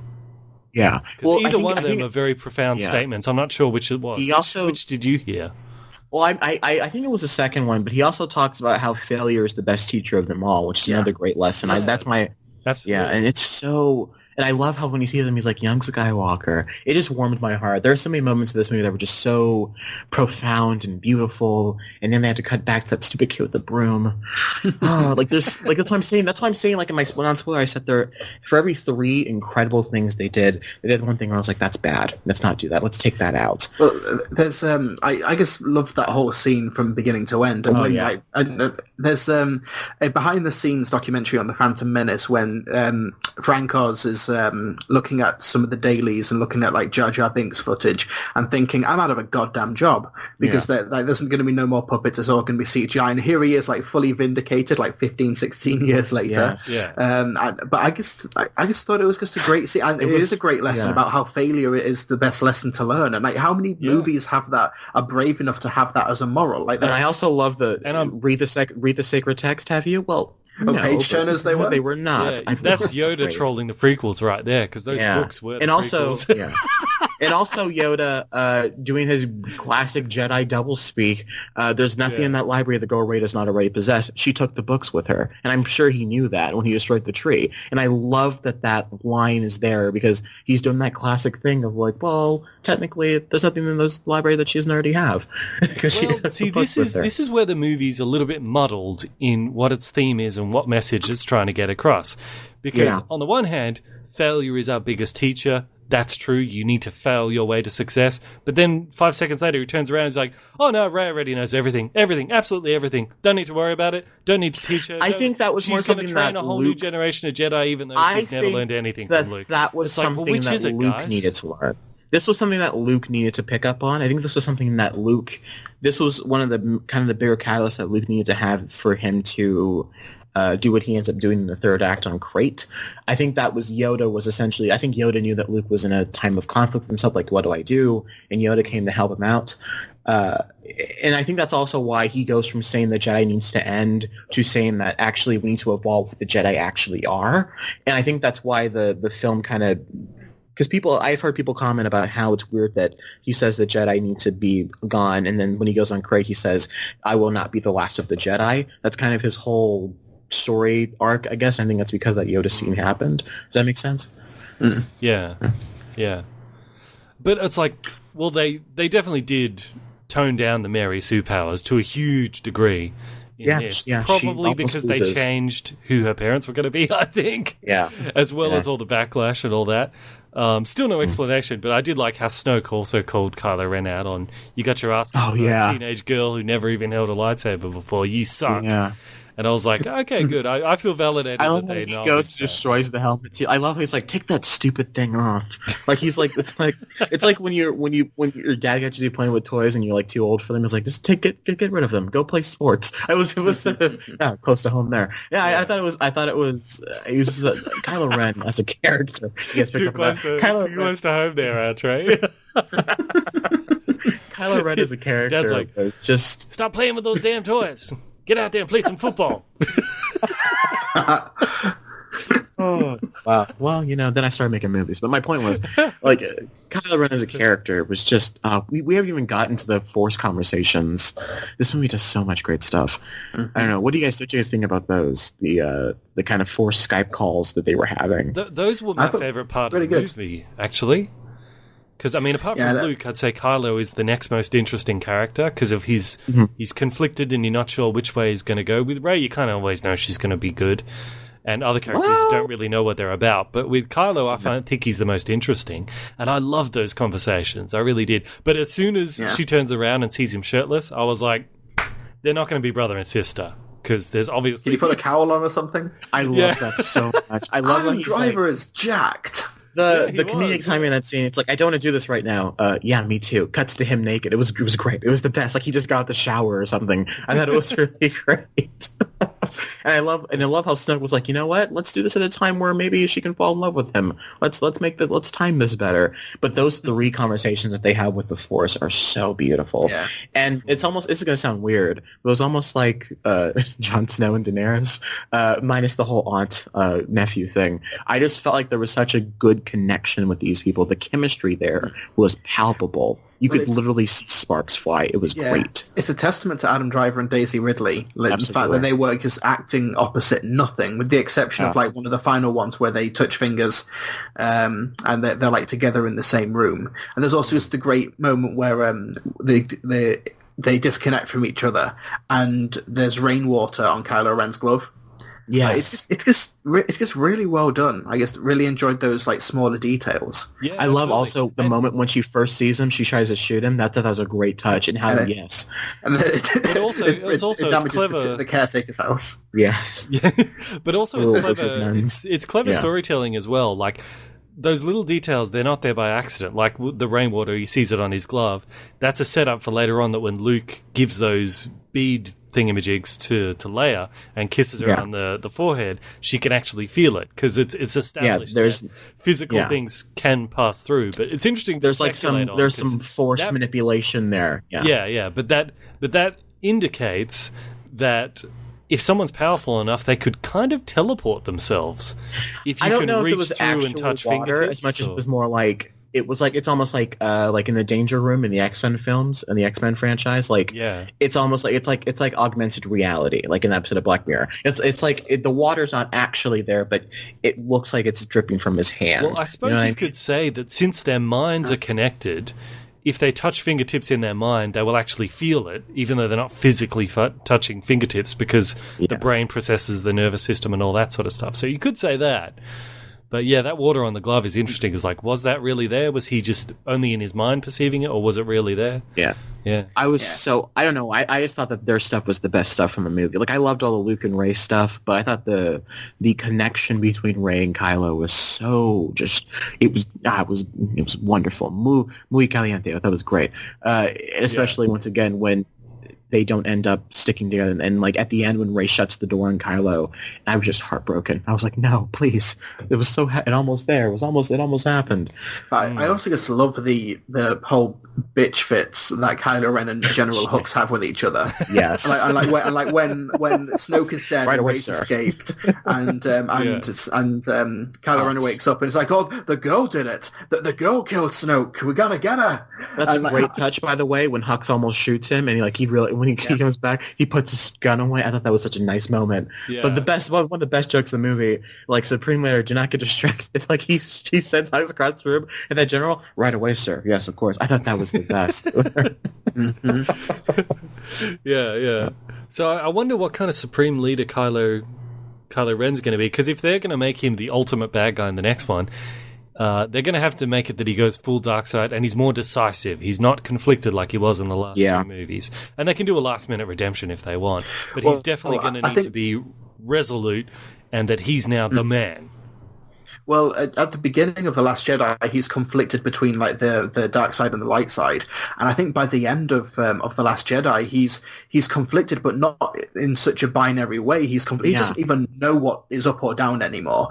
He's kind of, his whole moral compass has been completely thrown off. Like he's killed his supreme leader, and he tried to have an alliance with the one person who he thought he could relate to or empathize with, and she turned him down. And he has no idea what to do anymore. So I don't even think it's necessarily he's going to turn all the way to the dark side. He's going to go onto a completely different spectrum. I think these movies are building to Grey Jedi. I think that's what we're going to end up with by the end of the trilogy. I don't know. Maybe JJ's going to want to have this happy ending. Yeah. But I feel like there's something completely different. Yeah. I feel like that's what we're ultimately going to build towards. Because I love that line where Kylo's talking to Rey, and Rey says, "No, we have to end the war." And Kylo's like, "You're still holding on to what was before." He's like, "It's time to let go and do something new." And I was just thinking, yes, Ryan. Yes, Mr. Johnson. This is exactly what Star Wars needs to be right now, which is why I keep saying I respect it more than I like the movie, because Brian Johnson had the balls to say, we're going to do something so different with Star Wars right now, and it's really is what Star Wars needs to be.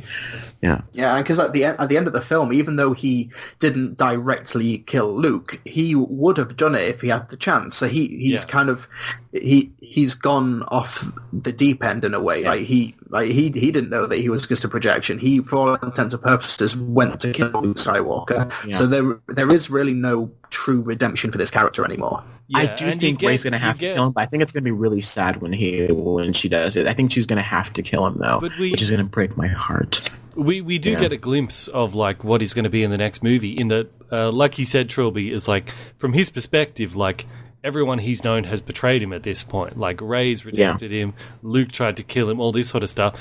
So, like, what does someone do when they feel like in that situation? Well, like Kylo Ren said to Luke at the end, he's like, I'm going to kill Rey. I'm going to burn everything down. Great line. Ben, I'm sorry. Yeah, I bet you are. That was so perfect. I love that. I love that entire fight. Can we talk about that now? Should we talk about the Luke versus Kylo stuff? Yeah. Did you notice the footprints in the salt? The second time I watched it, yes, I noticed the footprints. Yes, I was watching for it. That was such a great visual, though. Like, it's like when they're shooting at Luke and the ground explodes and it looks all red, and it looks like Luke's getting blown apart. And like when Kylo like swipes and you think he's cutting right through the middle, and then he slides to a stop and his foot goes and leaves. His foot moves. Yes, that red stain. Really visceral. I thought it was great. I was watching the movie, and Luke says his goodbye to Leia in a beautiful scene. He says bye to C-3PO, and I almost cried. And the music, this heroic Imperial march starts playing, and it cuts to, and you get that really cool shot of him facing off against the Imperial army, which they set up earlier in the movie when he's like, "It makes me to grab my laser sword and face with the Imperial army," and then he does kind of. Yeah. I thought they were going to end it right there. I thought that was going to be the last shot. I was like, they're going to end it right here, aren't they? I'm like, this is going to be the last shot of the movie. I thought they were going to cliffhanger us so bad. Yeah. And they did, and they resolved that conflict in a beautiful... I'd be so mad if they ended it there. Yeah.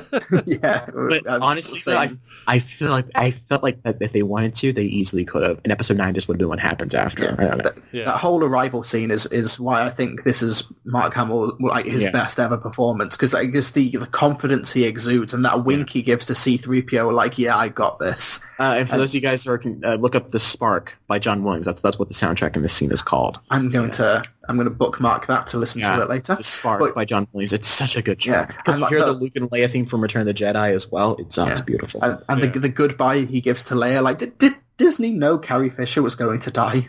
I know that sounds grim. Yeah. It's like they reshot some of the stuff just to hold on to her a little bit longer. It kind of makes me think that, when Harrison Ford had that plane crash and he didn't die, that Disney actually organized that so he could die, so The Force Awakens could be more dramatic.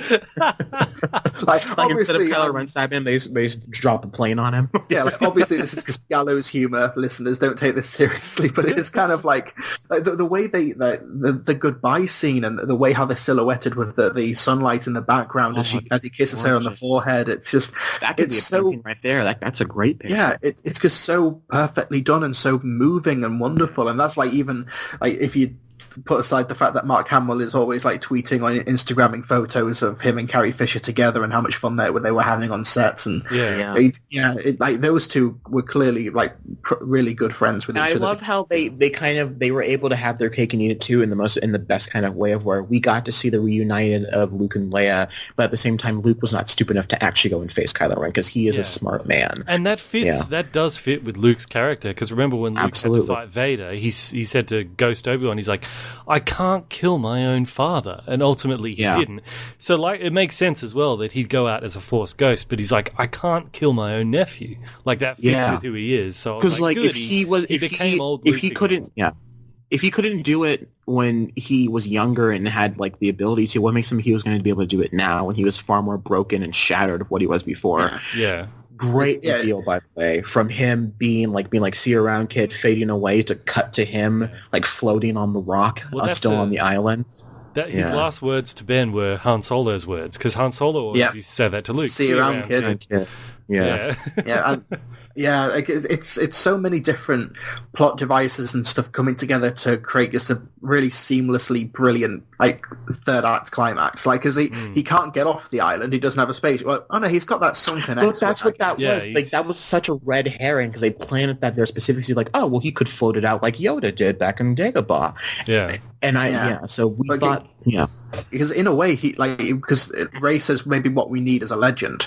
So if he turns up in this idealized older Grand Master Jedi version of himself to mess with the First Order, because maybe like from where Hux and the other First Order troops were from, maybe they saw this massive display of power. They don't know that he was a hologram. Maybe from a distance they saw Kylo Ren cut through him, and then he fades away, and Luke does become this legend, this Jedi myth in their eyes. The kid's talking about it at the end, isn't he? He's like, and then Luke Skywalker faced off against the First Order or whatever. Well, that's actually something interesting they could do in the next movie, because Rey and Leia both sense that Luke died, but there's no indication that Ben sensed that Luke died.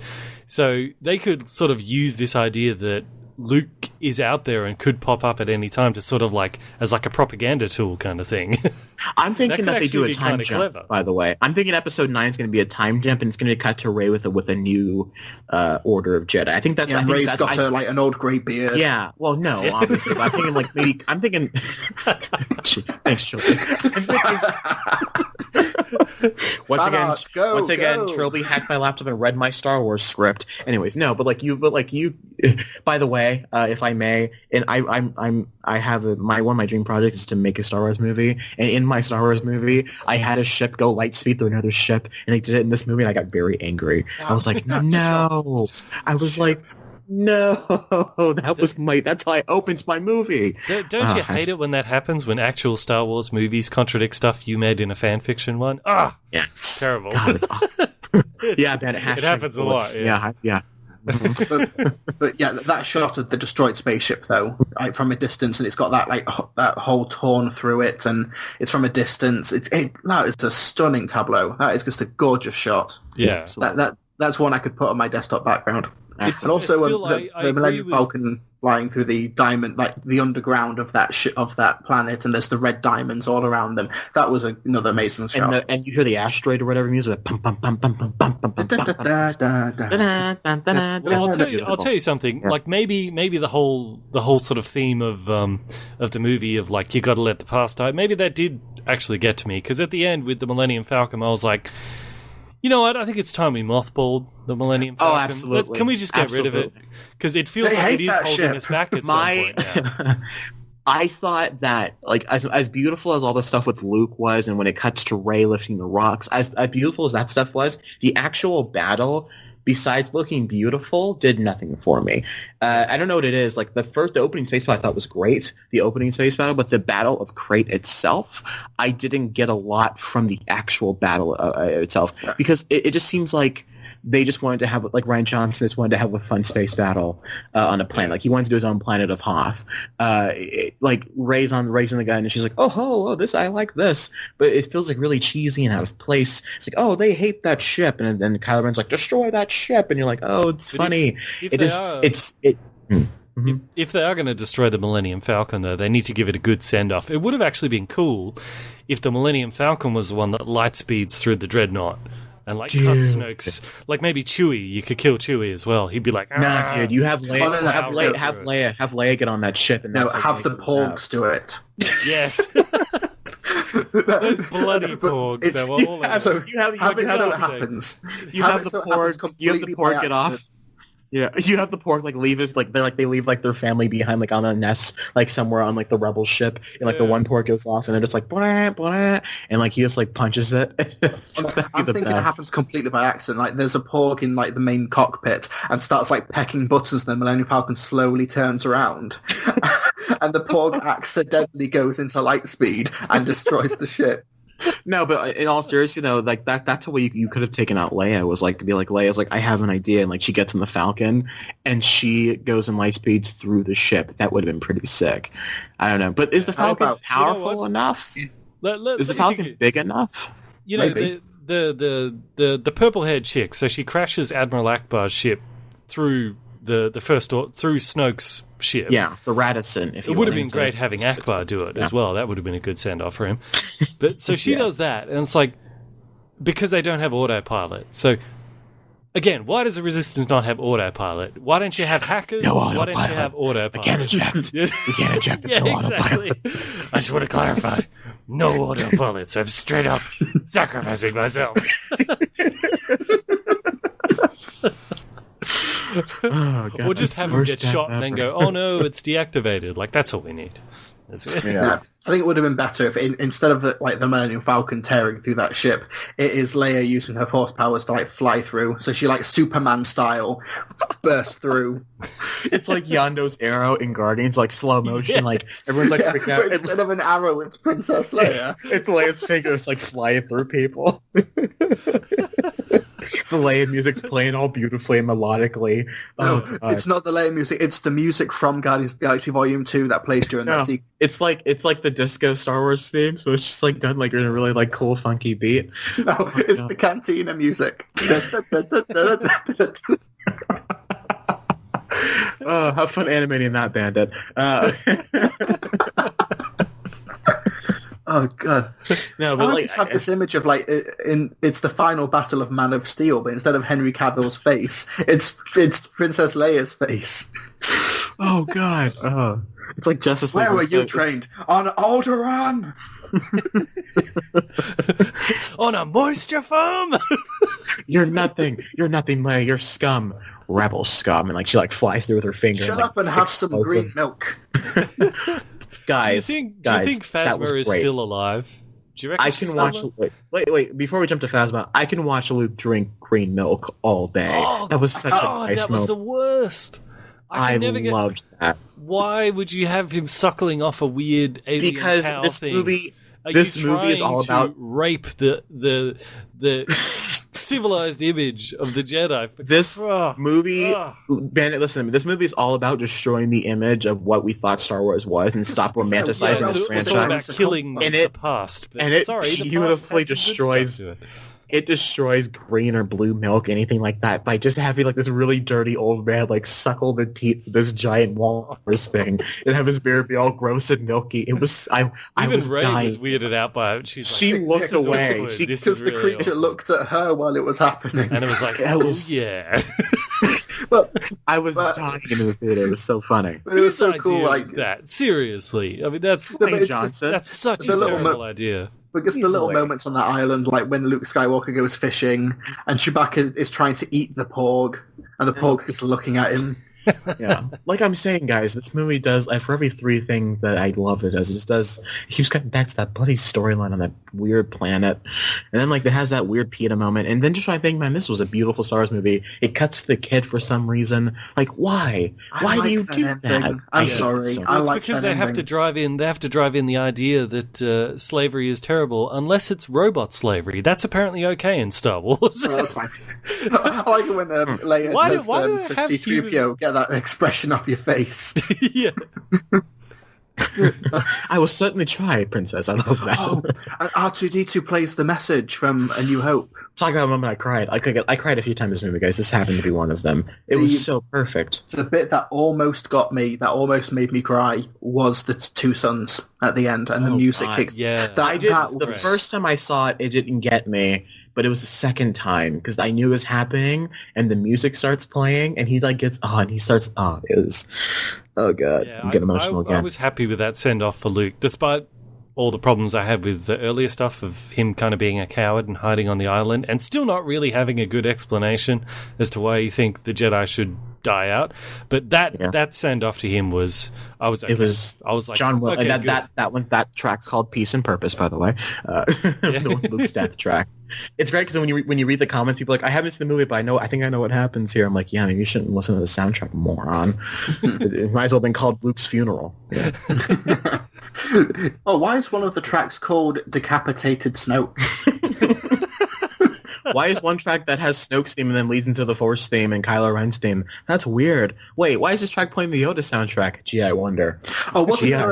there a track on the Phantom Menace soundtrack genuinely called The Death of Qui-Gon? Qui-Gon's Noble End is what it's. Okay, yes. that's okay. Yes. You know, they need to be very careful with how much of the Force Ghost stuff they do, because we know Disney through Marvel loves to do they're dead, they're back, but you overuse What I it. will say about Like, we know what I we're will going say to see about Luke that is- again. I don't know if you want to see Luke again, because that What was I will such a say good is that- send-off. I'm gonna excuse Yoda like physically manipulating things to the Force because he is old.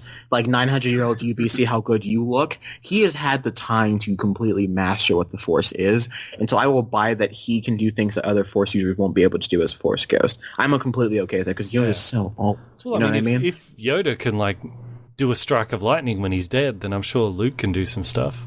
I don't know, man. I feel like Yoda is more powerful than Luke. I don't know. That's just my personal opinion. Yeah, But- maybe. But you know what I really would like to see in the last movie? I would like, because they've talked a bit about maybe could they bring Hayden Christensen back as a Force Ghost in like some of the Rey I was visions convinced earlier. they were going to because I they would started selling love- Anakin toys again. I would so I presume love- they were going to bring him back in this one. I would love to see Kylo Ren have a visit from the Hayden Christensen Force Ghost, and of course Kylo wouldn't know who that is. He'd be like, "Who the hell are you?" And like Hayden could just be like, "Just a friend," or That'd something be like great. that. And especially that's if what Hayden's turns him to got the like good the side? Attack of the Clones hair, which kind of long, because then he looks very similar to Kylo. That'd be great. Well, originally they were going to have a half Vader, half Anakin Ghost in Force Awakens that was going to talk with Kylo, and I'm glad they got rid of that. But could you imagine if that's what turns him good? Is it's not Leia because it can't be Leia anymore because Yeah. Leia's gone. Because I mean, Could you imagine if it's Kylo like Anakin? smashed his own mask, but presumably he has not destroyed the Vader mask that he still has. Yeah, So that'd be great. Yeah, I'd love that. that would be speculation time. Oof. Yes. I can't believe I'm actually cheering to see Hayden Christensen as Anakin again, but I would like that. That'd be good. What I will say is that when I first saw the movie, my biggest issue with it was that it felt so resolute. Like my friend Christian was over. He's like, "This feels like episode 9." It felt like we ended the story kind of. It's like, yeah, there's a lot of resolution here, with the exception of like one or two things. Like the only thing we don't have is a conflict resolution between between Rey and Kylo. Like that's the thing we're missing. But besides that, we lost Snoke. Luke died. Like we had a lot of end in this movie, and I was wondering where we were going to go from here, but maybe if they do a time jump or something, that this is going to sound weird, there may be hope for this franchise. One complaint I've heard is that it seems like not a lot actually happened plot-wise in this film, or like character-wise. I know it's weird, but I'm thinking of the merits or the lack thereof, depending on how we feel about this film, will be apparent come episode 9.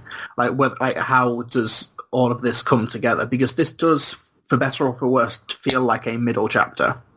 So there are still some dangling plot threads, like what's going to happen with Kylo Ren, what's going to happen with the First Order now that he's taken over, and like how does everybody react to Luke going, or do they fully comprehend what's happened? And also, has Poe actually learnt the lesson that is fed to him forcefully in this film? What is Finn going to do next? A lot of this stuff is stuff we're not going to know until like December 2019. So it's a case of just we've got to maybe wait or like sit on this film for a bit until its true merits or its true purpose in the franchise as a whole is fully apparent, which is not the best way to treat films, but it's kind of the corner that we've been stuck in. But I also think that this film does have its own, I feel like this film is its own complete standalone film, in my personal opinion. Like, things that are set up at the start of this film, for the most part, are paid off. We may not have the end to the overarching story, but we are established the conflict between Rey and Kylo at the start of the movie, and that part of what we establish is in the sake of this film, it's ended. Luke's story is ended. Finn has his resolution. All that stuff is, in a sense, over in terms of this film's story. It kind of feels like the beginning of a new trilogy, but there's only one movie left of the trilogy, because Snoke's gone, Luke's gone, we know Carrie Fisher's going to be gone, and it's like Kylo and Rey are kind of more fully fleshed characters now, so it feels like a new beginning. It's even with the Resistance is Reborn thing. But they've only got one movie left, so I was like, I actually wouldn't mind if they did a couple more to build a new. They have this thing called 10, 11, 12. They could easily just I remember reading something they wanted to take a break after episode 9. Will we see Kylo Ren and Rey pump out a few kids at some point? Who knows? Kylo Ray. Kylo Ray. Should happen. Oh, yeah. So if you get Ben, you get Ben. You get Ray. I mean, Bay. I mean, that's your. Yeah, there you go. That's your shit, man. Just stop it, Ben. You just feel old. No, okay, all right. So honestly, though, here's my quick question. So, what would you title episode 9? You know what I mean? I rewatched The Crawl, trying to think about what the title could be, because The Last Jedi was in the episode 7 Crawl. I have no idea what episode 9 is going to be called. Okay, so I assume we can't Return of Fan Service. I assume we can't use Porg anywhere in the title, right? So Attack of the Porg or something like. So we can't. Porg of the Jedi. Well, let's see. So it's Force Awakens, The Last Jedi. I wouldn't mind something to do with balance of the Force, or something like that, or Balance of the Force is Darkest Light, or something weird like that. Yeah. How to annoy a fan base in 3 steps. How to raise a lot of questions and then not answer them. Suck it, JJ. Your move, JJ. Star Wars Episode 9: How to Lose Friends and Alienate People. Wow. That's an obscure poll. It'll probably be something dumb like Lightness, Rise of the Light, or something like that. I don't know. I remember when you hated the Last Jedi title, Bandit. I remember seeing that video. I remember that one where you're like, I hate this title. It's bad. Yeah. I feel like. Yeah, well, it's because that combined with the red text, which we're all like, ooh, what does that mean? Is somebody turning evil if the text is red? No, it doesn't mean anything. So yeah, thanks. It's just the motif of the movie, which is the color scheme is red, and it's such a gorgeous movie. Yeah, I suppose it is red, isn't it? Yeah. Yeah. I'm going to go with something dumb and boring like Rise of the Light or something. Or I'm just going to keep on throwing out joke names. Bad Moms 2. Star Wars Episode 9. Infinity War. Yeah. Curse of the Were-Rabbit. Curse of Wow. We can stay... I am not in the game at all of speculating or guessing titles. I'm terrible at it. You're fine. Well, if it's not Rise of the something, it'll be Dawn of the something. Dawn. Yeah. Like the last something. I don't know. Well, I hope it's something that can continue the sentence, like The Force Awakens, The Last Jedi, to get some coffee. I don't know, something like that. They find like Luke's body on the island, and then they just like they hover a cup of coffee underneath his nose, and he wakes up. It's like, now I can start my day. Well, I guess it depends as well what the story is. Like, I mean, Force Awakening is Force Awakening and Rey. It was more her story. Last Jedi is Luke, because this was more his story. So if they focus more on, say, Kylo in the next one, maybe it'll be something in regard to him. Like, didn't Snoke call him the son of darkness or the heir of darkness or something like that at one point? Heir to the darkness. A Shattered Empire would be Heir to the Darkness. A Shattered Empire would be a nice title. Yeah. Well, don't use that. That's what I would call my movie. It wouldn't be Prince of Darkness. That'd be. Well, if they title it something that Snoke said to Kylo Ren, then they could call it Star Wars Episode 9: A Child in a Mask. No, they just call it Episode 9. Take that stupid thing off. Yeah. Episode 9: Punk ass bitch. Oh yeah, that's the Kylo Ren being the undercover and boss, Ice Cube right? is narrating the story. He narrates the opening crawl. Punks, this is Episode 9. The galaxy's in chaos. Kylo Ren's a punk. Rey's pretty cool. She can lift rocks. Quit praying to Korean Jesus. Korean Jedi. Luke is dead. He ain't got time for your problems. Luke is dead. Who's going to drink the milk? I don't care.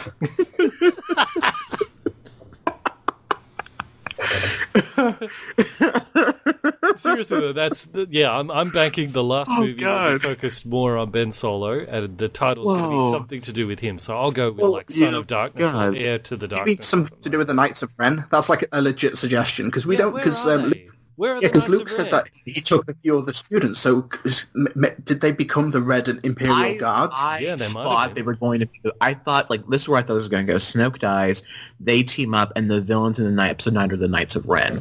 And it's essentially Kylo fighting his past demons, like, literally. I thought that's what they were going with this, but they're not, so I don't know what's going to happen.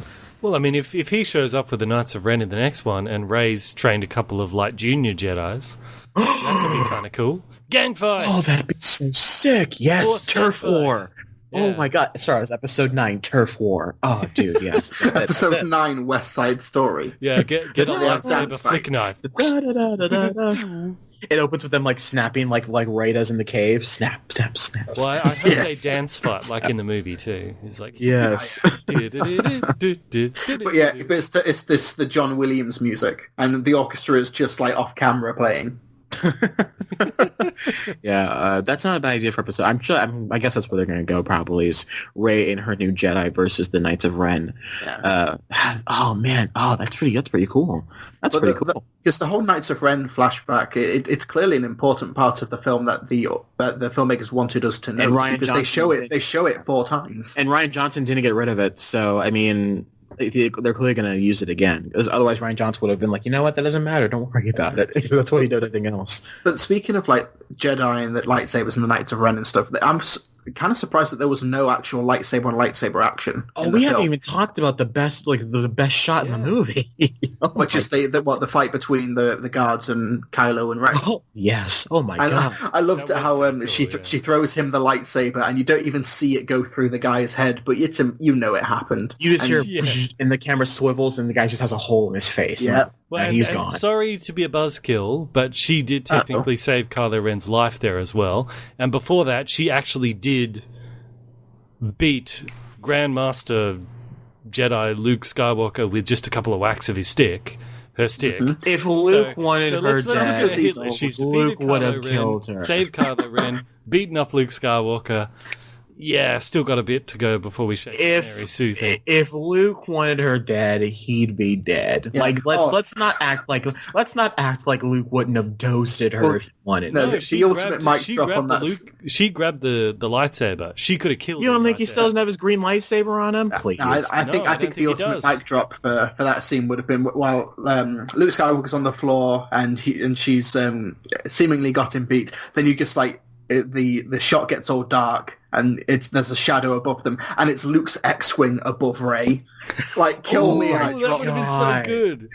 Oh my god! That Could you would've been imagine great if she's got the Or, like- lightsaber on him? Like, tell me what happened, and then he's like, just look up, and there's the X-wing flying there. Or like That maybe would've been even amazing. something more simple, like she's like what's going on, and Luke just like looks to her left and the camera pans and you see his lightsaber pointed right at her face, like his green one just pointed right like to the side of her head, Yeah, and you're just that'd be like great. to show that he was never in the back foot. But I don't think That in the would have been so slightest good. that Yeah. Or it turns, he says, tell me what I need to know. He says, turn around, and there's like 500 porgs, like ready to pounce. all He's led by like "They're the lizard carnivorous, nuts. by the way. It's like that shot in A Bug's Life where all the ants come together and Hopper's like, "Oh, you lot stay back," and then they all get angry frowns. Oh god. Now just replace the ants with like the internet and importing Hopper with Kevin Spacey, and it's just the exact same thing. I had to. Yep. No, but I don't think that Rey, because thinking about it, Rey only fought one at a time. She never fought more than two, I don't think. And but Kylo was taking out like three at a time. Like he was always just taking out three and like taking them all out. There was like a dozen guards, right? She did fight off two people in The Force Awakens when on Jakku when Finn's about to go rescue her, and then like when they tried to take BB-8 on Jakku. So And if she had drunk parents, I'm sure she had to learn how to defend for herself. Absolutely. yeah, it could be like a Japanese Wu-Tang film when they get better at fighting as they drink. Yes. Like drunk. Star Wars Episode 9, Drunken Master. She stays fit by Yes. running away from all their drunk uncles, all that stuff. I heard that joke somewhere else. I can't remember where I got it from. Yeah, and then they flash back to the subplot in Split. Oh god, this took a turn. And then like the dad's played by Kevin Spacey. All right, fine, we've gone full circle.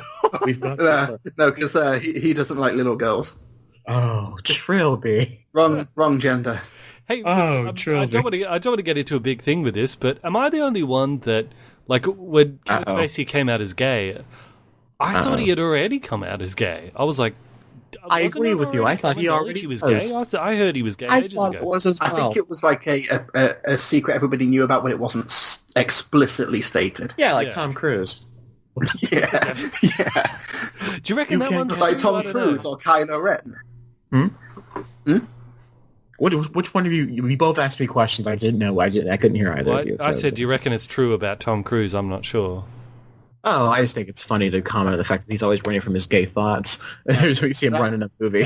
That's what Family Guy says. And like I said, it's an open secret like Tom Cruise or Kylo Ren. But I think that funny joke kind of got lost in the shuffle. So there we go. That's He's what I always was walking about around- the three of us. He's always walking around was shirtless the because like a stormtrooper, like the camera just pans over and you see a stormtrooper like lying in Kylo's chambers. And then like Rey like force projects into there. It's like, oh my god! He's Oh, like, that's why he's like, oh, this is a very bad time. to do this yeah, later." and she's like, yeah, I came at a bad time. And then there's Snoke watching the scene, like, I approve. And then it turns out he they touch fingertips and then Snoke appears between them and he's like, yeah, let's get this party started.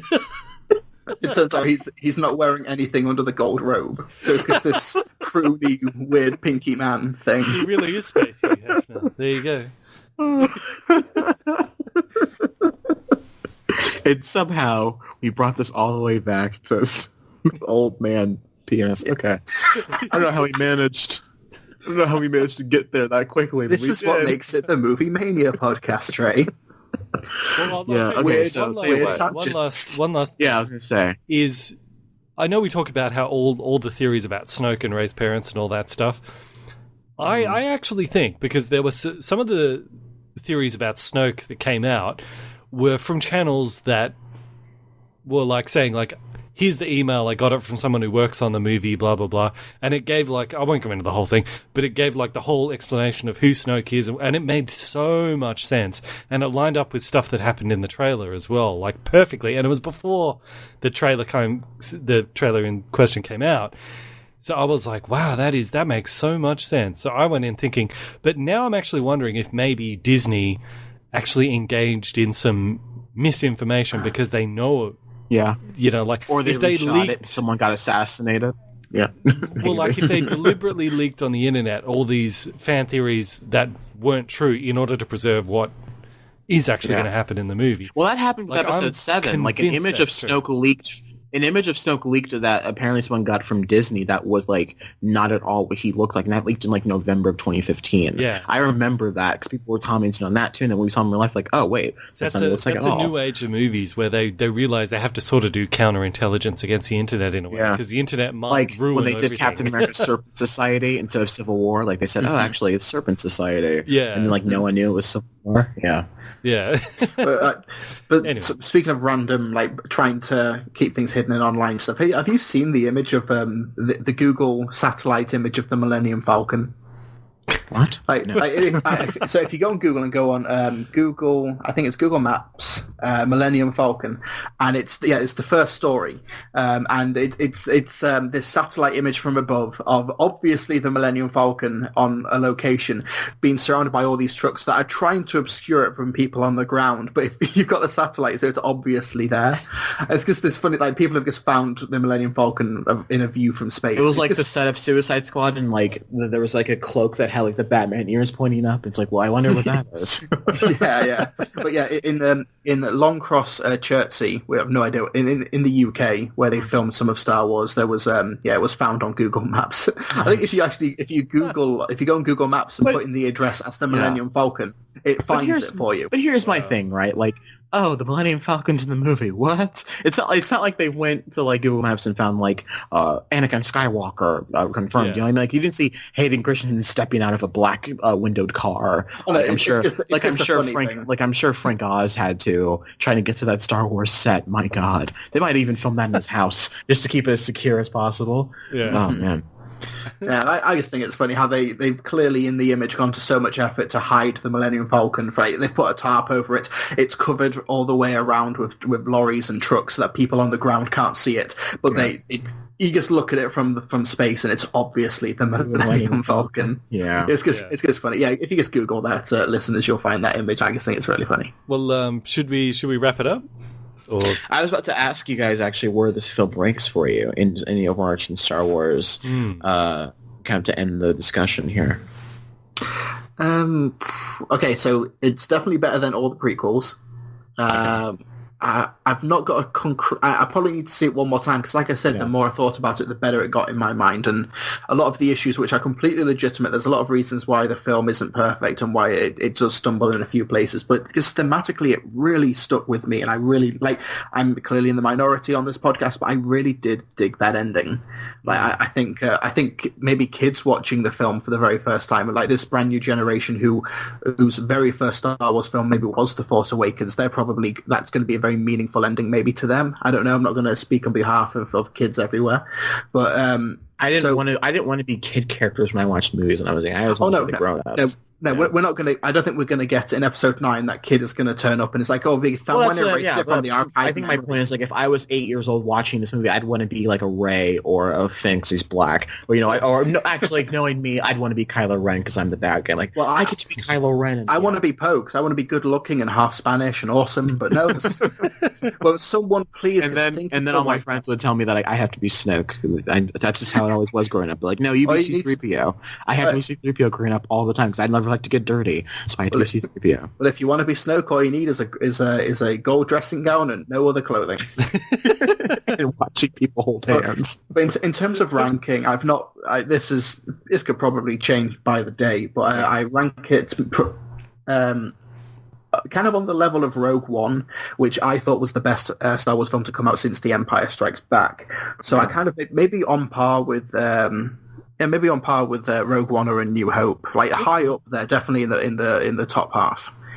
So, but without actually having the films in front of me, I probably couldn't have a definitive listing. I might just write one down real quick. Well, for my ranking, my top 3 would be the original trilogy, and I'd have Empire Strikes Back being the best, then A New Hope being the second, and then Return of the Jedi being the third.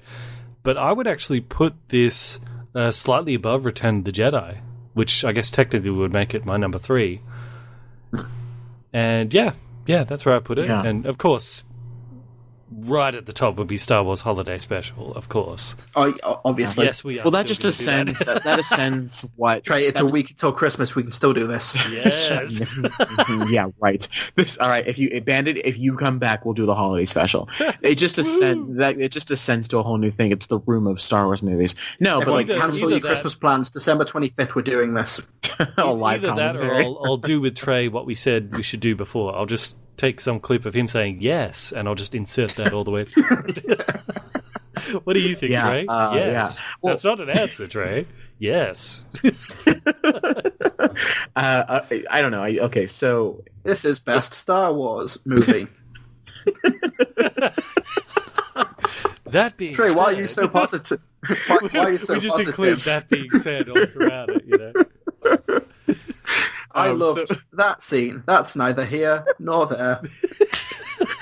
Yes, but anyways, so as I was saying, in terms of how I would rank the movies, better than Baby Driver.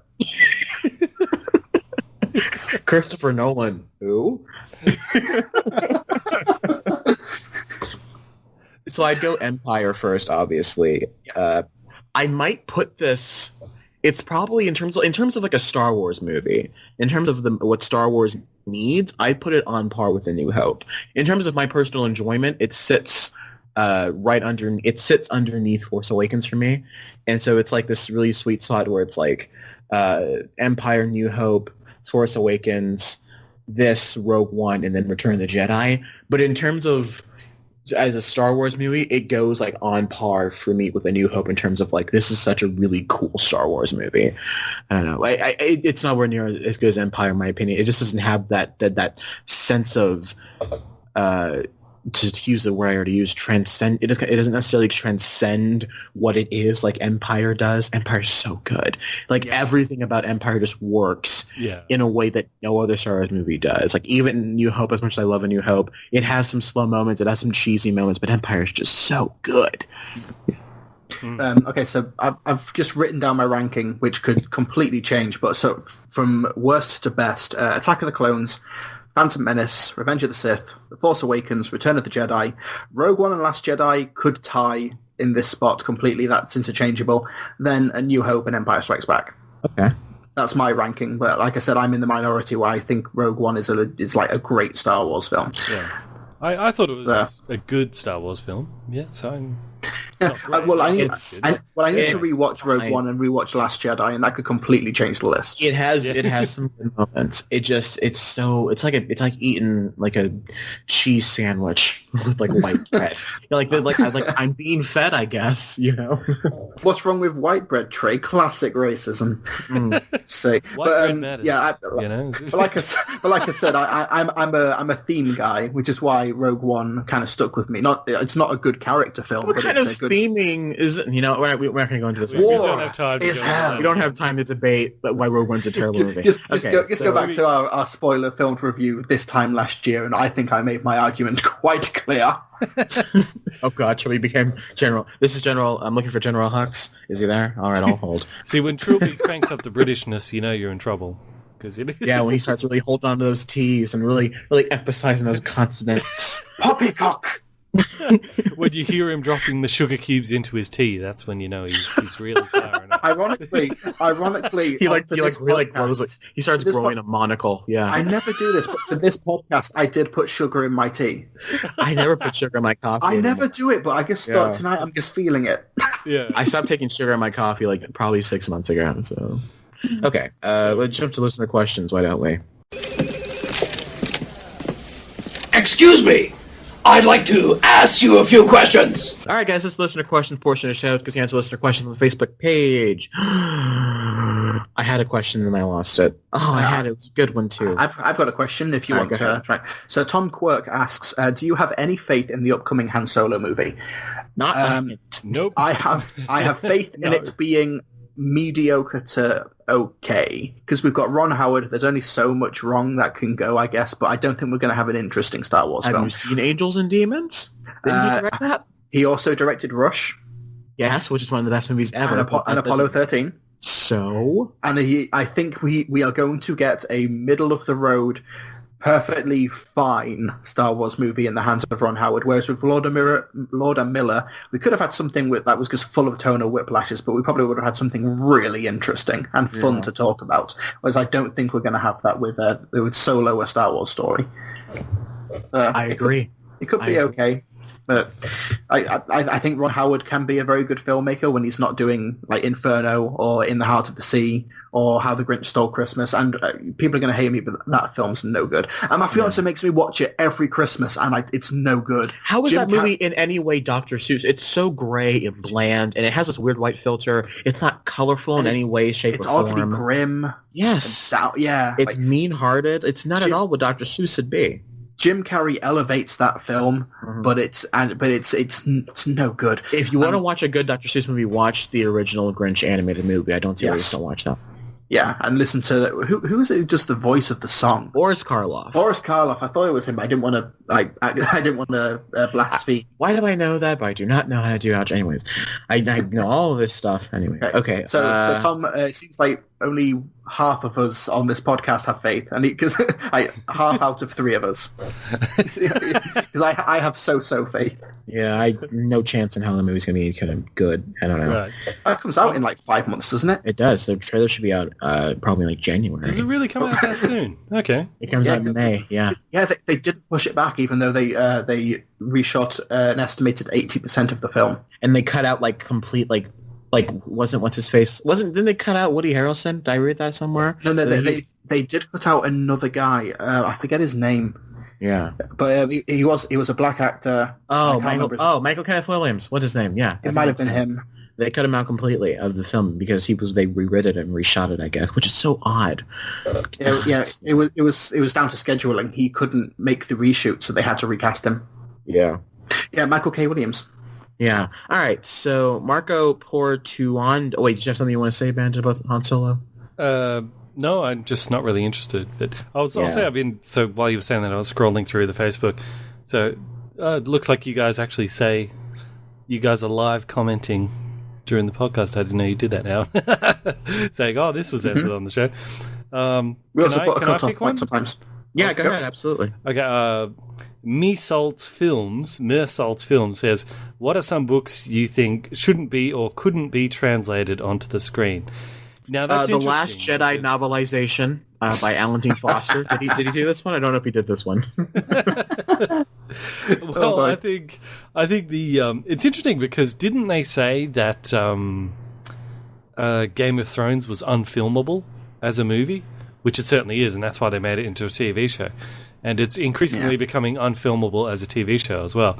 But and I think there's other movies as well. Like they said, Cloud Atlas it was a be fine season. into... It was a good season, Bandit. It had some great moments in it. All right, I know they killed our favorite character, but we can get through it. All right, just watch the last season and get it done with. I know you don't want to watch it, but just bear it with us, okay? I probably will. If I'm still addicted to Walking Dead, I suppose I'll still be addicted to Game of Thrones. That's what I was gonna say. I'm like, I don't know how you can keep watching Walking Dead and crap all over Game of Thrones. Like, I don't understand how you can just get through Game.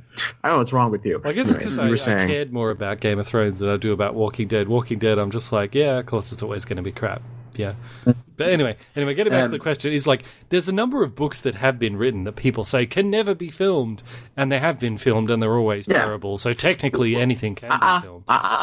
Life of Pi. Yeah, Life of Pi was said to be unfilmable, but then CGI happened, so you could put a tiger and a strange man on a boat. But I didn't like that film. But to this Gee, one, Trillbee, thanks. You really help a brother out there. Yeah, thanks. But to this one, I actually say... I'm not gonna lie. A book that shouldn't or couldn't be translated onto film, I'm going to say World War Z. And I know you're going to say it's already been done.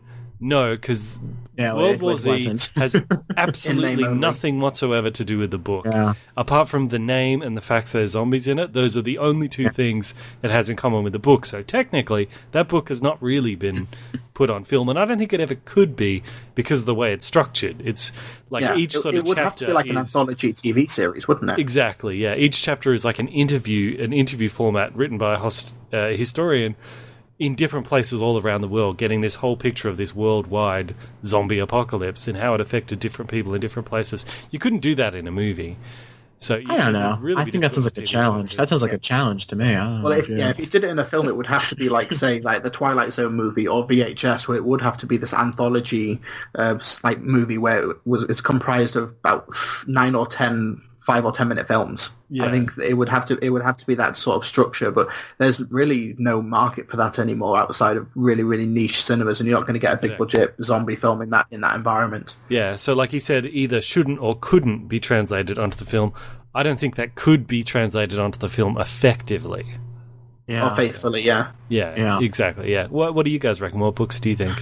Well, in a sense, like, okay, so Lemony Snicket's A Series of Unfortunate Events came out, like, they did the Netflix show, right? And I don't read a lot of books, and you guys are about to find that out recently, because I'm talking about books I read 10 years ago, but those books, like, defined my childhood. Like, I love those books. I can name pretty much everything from those books, and I love it so much.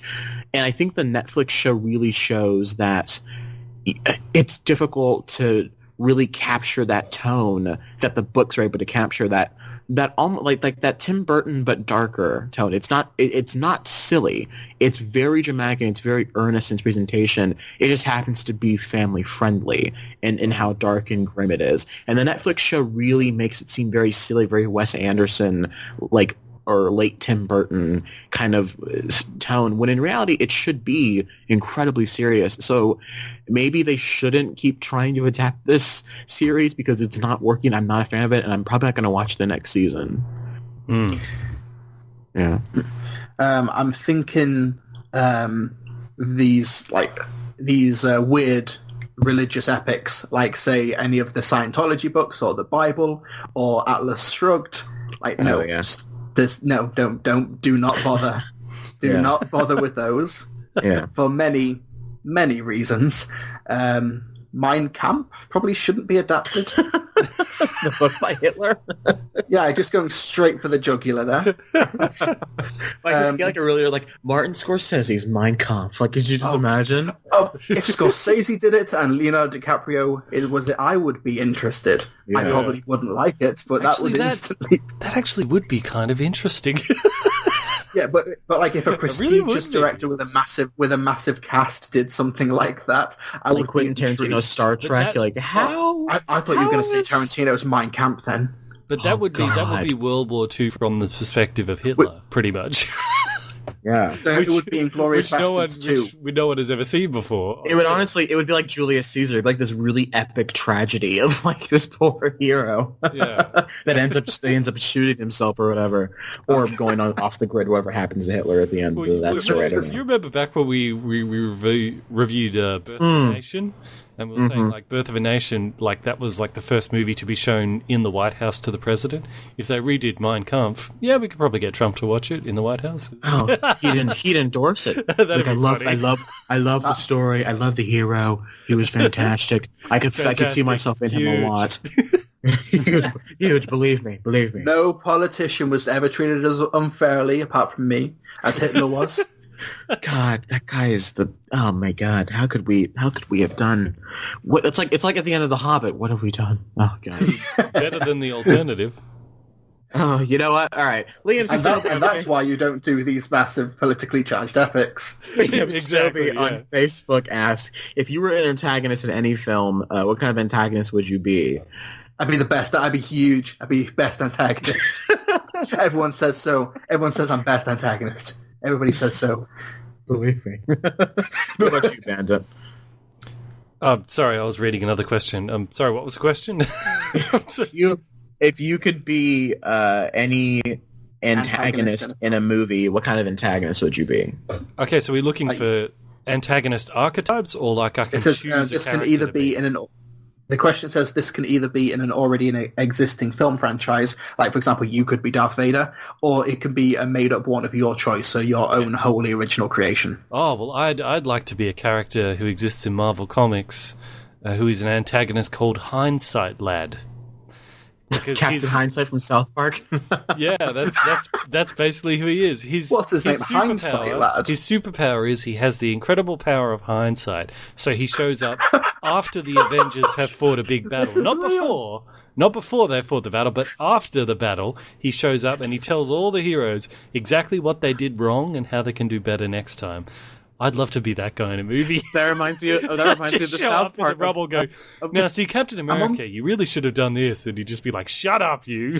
It's like the South Park character, like when there's like a building on fire. It's like, and the guy flies down. It's like, you see that wall? They should put a fire escape right there, and he flies away. Thank you, Captain Hindsight. And that's exactly what it sounds I'm on the Hindsight Wikipedia page, and there's a segment for the Civil War comic book series, and he's okay. So Hindsight was seen following the disaster of the reality TV series that inadvertently caused Nitro to explode, killing most of the team and hundreds of the town's residents. Yeah. He becomes unhinged at the news and turned against his former teammates, setting up an inflammatory anti-news warriors website, destroyallwarriors.com. He's the internet troll. He's the comic version of the internet troll. That's that who he is. Okay, that so is powers and appropriate. Powers and abilities. Hindsight possesses no supernatural abilities. I thought he had a little bit in hindsight. So this is just what the Wikipedia page says. So maybe he has no powers, but he is just good at common sense and hindsight. Yeah. So abilities: minimal computer researcher and programmer skills. I would love the use it if of the they word include minimal him in Avengers Infinity War. Even if they just make him like a side character, so he's just like an internet blogger who just keeps trolling them about all the mistakes. He's like the villain in Spider-Man too. Like those versions, Flash Thompson becomes Hindsight. So as Thanos is like laying the smackdown on Spider-Man, Hindsight flies in and says, "Spider-Man, I'm here to help. You shouldn't have picked a fight with this man." Yeah, maybe you should have. Maybe you should go get that Iron Spider suit. It'd been really useful right now. It'd be like that bit in the Ghostbusters remake where they keep going back to the internet comments in the movie. Yes. Be like that. I can see Bruce Banner reading the nasty internet comments and be like, and then like try to stop himself from hulking out about it. You know? But okay, so that's the type of antagonist Bandit would be. Trey, what type of villain would you be? Definitely not that. No, but I don't know. Like my ideal antagonist is one like doesn't have to necessarily like beat anybody up or attack anybody. It's just the one that just makes does the choices that really makes the hero like writhe. Like I think the reason The Dark Knight's the best movie ever is because of just how manic and the Joker is and everything the Joker does as a character. You know, like Darth Vader is great, but he is a physical match for Luke Skywalker. You know, but the Joker just.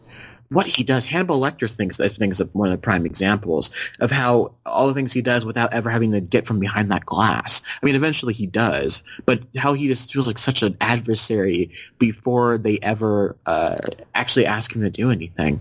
I know, those are my favorite kind of villains. I'd be the one that Wouldn't you rather be like the Jack Nicholson Joker, though? Because he seems like he's genuinely enjoying himself. I think like the Heath Ledger Joker... He's not really enjoying himself. He's in he sees that as like an opportunity. Oh, I mean, if you had to plant me into a movie, I'd want to be Vader in Rogue One easily. Just let me kill some rebels for 20 minutes, just like because he's smiling underneath that mask. He's like, this is gonna be so cool. it's like when you have a magnifying glass as a kid and you just see a hill of ants. Like, this is gonna be fun. I have an idea. You know, I can imagine myself just being really shit at villainy. Like, I would be the guy at the beginning of The Dark Knight who, when the bat signal's in the sky and there's the criminal in the car saying, "No, not tonight. Not tonight. He's out there. The bat signal's up. Batman's going to get me." And then when Scarecrow shows up in the car park, he's like, I said that I'd take you places, not places you wanted to go. And I'd be the guy who the Scarecrow is screwing over. I would be terrible at villainy. You'd be the guy you'd take out in the cold open. I would be that guy. I would be the villain at the beginning of Justice League who is dangled off the rooftop because the parademons can smell fear. You're the bank robber that might as well be carrying a sack of money with a $sign on it. Yep. Yeah, and I've got the striped convict shirt. Yeah. Yeah. Classic burglar. Yeah.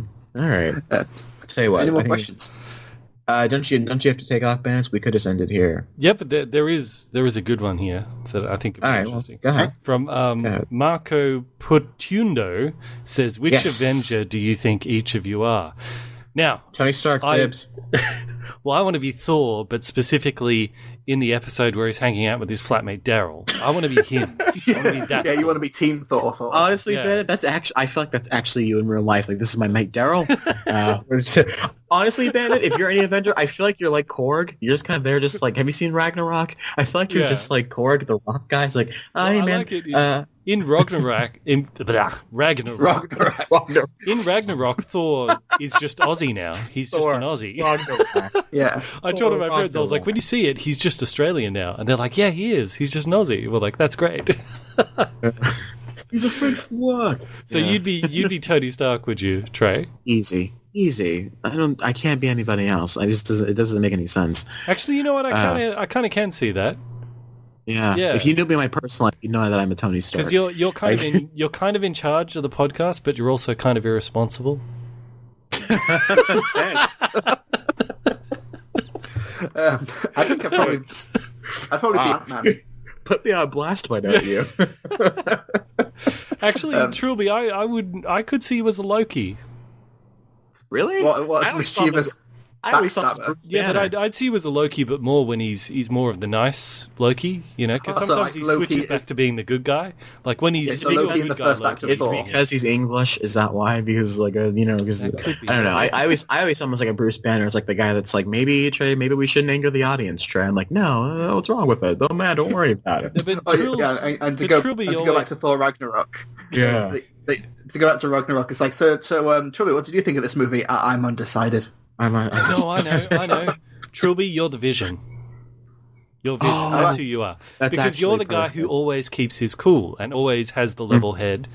And like when me and Trey are screaming at each other, you're always calm. So you'd be Vision. Yeah. But I also so I'm the first to be off in Infinity War. If I created a murderous robot, Bandit would tell me.